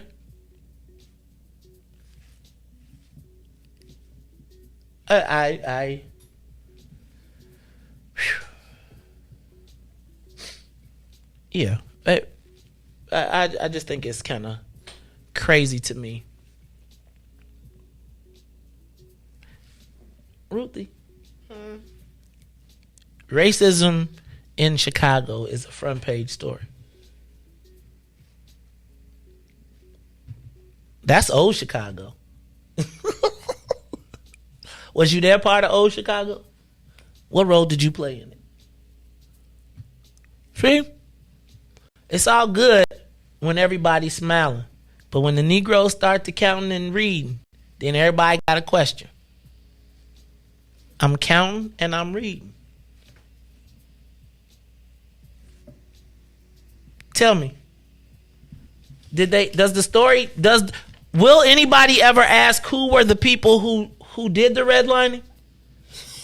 Will anybody ask who were the people who sold the homes on contracts? Where are they now? Where do they live? Not Highland Park, I hope. I'm pretty confident that their family is still benefiting from the redlining, the contracts. Yeah, I mean, listen here, Maze. I can't get too worked up about this because look at who doing these studies. They part of the land grab too. So I can't expect the outcome to benefit, but like we said, people benefit off the pain and suffering of black people. And then want to come back and tell you about it and be like, look what I did for you. Here's a solution. Did you talk to your grandma? So I'm just saying, what I want you to do before you put this report, we need a Dorothy Tillman ordinance. Did your family participate in a systemic, like what if we had a Martin Luther King commission? Like, was your family ever a part of anybody that threw rocks at Dr. King? People be doing that kind of stuff on TikTok. Like they go look at old pictures and be like, this the person. Dig up, like, where are they now?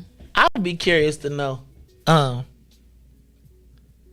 many white people we talk to now call people niggas back in the day. I mean, I think that was part of the lexicon. You think? Yes. That's funny. It's the Maze Jackson show. I be laughing. I be thinking, Ruthie. I'm gonna have to as you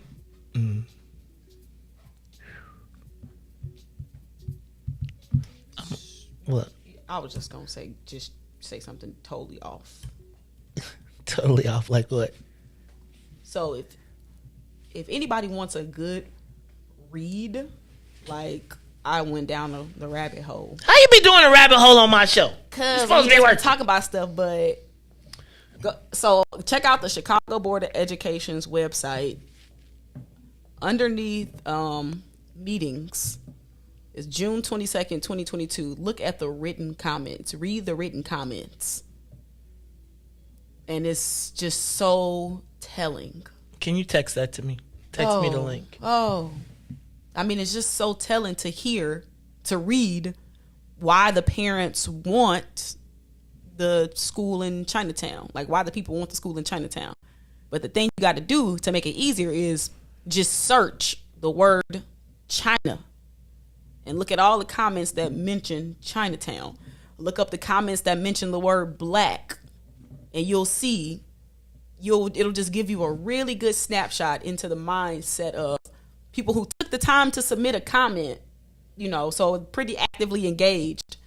But it talks about the racial tensions between the black residents and the Chinese residents. So it's just a really good read if you got some time. I'll send it to you. Salim says the study offers data that makes an irrefutable argument that the compensatory resources be provided for those looted by history. Yeah, but if we talking about equity, we wasn't looted by history in this country at the same rate. And most other people came for an opportunity. And they knew the challenges that they would face and the discrimination. We chattel slavery. But I'm going to say we're going to always figure out a way to make white people feel comfortable about their racism because they get to do it and pay no consequence. I mean... And then get to be like, it's not what? I mean, this is history, Maze. Like, after slavery ended, people... What about the insurance companies that paid? Like, it's like all these do you know white people got reparations? Yeah, that's so crazy that white people got reparations. Like, y'all taking our niggas from us, we want our money. But they took out insurance. Ain't that what insurance was for? The ones that insured the slaves. Yeah, because they said some the of most those valuable, are the most profitable companies today. The most valuable asset that they had was their slaves, and people insured them. Yes, and these companies still exist today. And you could mortgage a slave. Did you know that? You could mortgage a slave and buy him on time, and banks gave you credit for the slaves that you bought. And that was my... Oh, I thought you was giving me the eye. All right, y'all. So anyway, but guess what? It's racism. Did you know that redlining existed in Chicago? Did somebody I could have told them they didn't even have to do a study. They could have just read Ta-Nehisi Coates' book 5 years ago. That broke it all down. But it's okay. Because I know we're supposed to be like, happy you. Are they giving the cribs back to the people? If they not giving the cribs back to the people, if the plan is to put the houses back on the market so that the people who originally put us in the contracts can buy them up quicker and re-own the neighborhoods and redo it, I'm not with it. Sorry. Look, y'all, it's the Maze Jackson Show. I'm your host, Maze Jackson. For my girl, Ruthie Moore, for my dude, DJ Reese the Ruler, I am the host of the Maze Jackson Show, where every single day we ask the question, what's in it for the black people? And if you don't like it, you can still tell them. Maze said, we out of here. Peace. Let's get down to business and go ahead and address the facts, man. Lightfoot seems more lesbian than black. Rahm Emanuel's another case. He was just as tired. 50 closed schools left much to be desired. Police had Anjanette naked on that body cam. They suppressed the footage so it couldn't touch a lot of hands. Reminds me of that 16 shots in that cover-up. Both of them similar, so I went and dug it up. George Floyd killed, a lot of riots happened in the town. Southside burned and they wouldn't let them bridges down. Grandmother sick, need a prescription and plus a couple groceries. You gon' have to travel just to get it now. COVID-19 out here shutting all the business down. Not enough SBA loans to even give around. So many failed businesses that you could put them in the pile. If you don't survive the pandemic, it's gon' sit you down. We sing, dance, play ball, entertain, and crack jokes. Government infested black neighborhoods with crack smoke. System that milked us so bad, we got lactose. Still trying to find out what's in it for us black folks. We sing, dance, play ball, entertain, and crack jokes. Government infested black neighborhoods with crack smoke. System that milked us so bad, we got lactose. Still trying to find out what's in it for us black folks. Shout out to Willie Wilson, hope one day you get to send it. We need some different players in the game to handle business. Too many shady characters like Madigan and Blago. But when you really break it down, it's typical Chicago. City full of gangsters, it's what the land was built on. Same streets with hood legends, DNA gets spilled on. Carjackers niggas out here lurking, trying to get they steel on. Looking for a block to put them Hellcat wheels on. Let this give bogus appraisals a red line. Car crackers out here getting minimal fair time. And up to seal carry, I stay with the pipe. But Illinois gun laws giving minimal rights. Stay up on the swivel, make sure I'm moving tight. Check all of my mirrors when I pull up to the light. Pick my homie up from out of town, man, he caught a flight. He was hella nervous, told him, shorty, this is a way of life. We sing, dance, play ball, entertain, and crack jokes. Government infested black neighborhoods with crack smoke. System that milked us so bad, we got lactose. Still trying to find out what's in it for us black folks. We sing, dance, play ball, entertain, and crack jokes. Government infested black neighborhoods with crack smoke. System that milked us so bad, we got lactose. Still trying to find out what's in it for us black folks.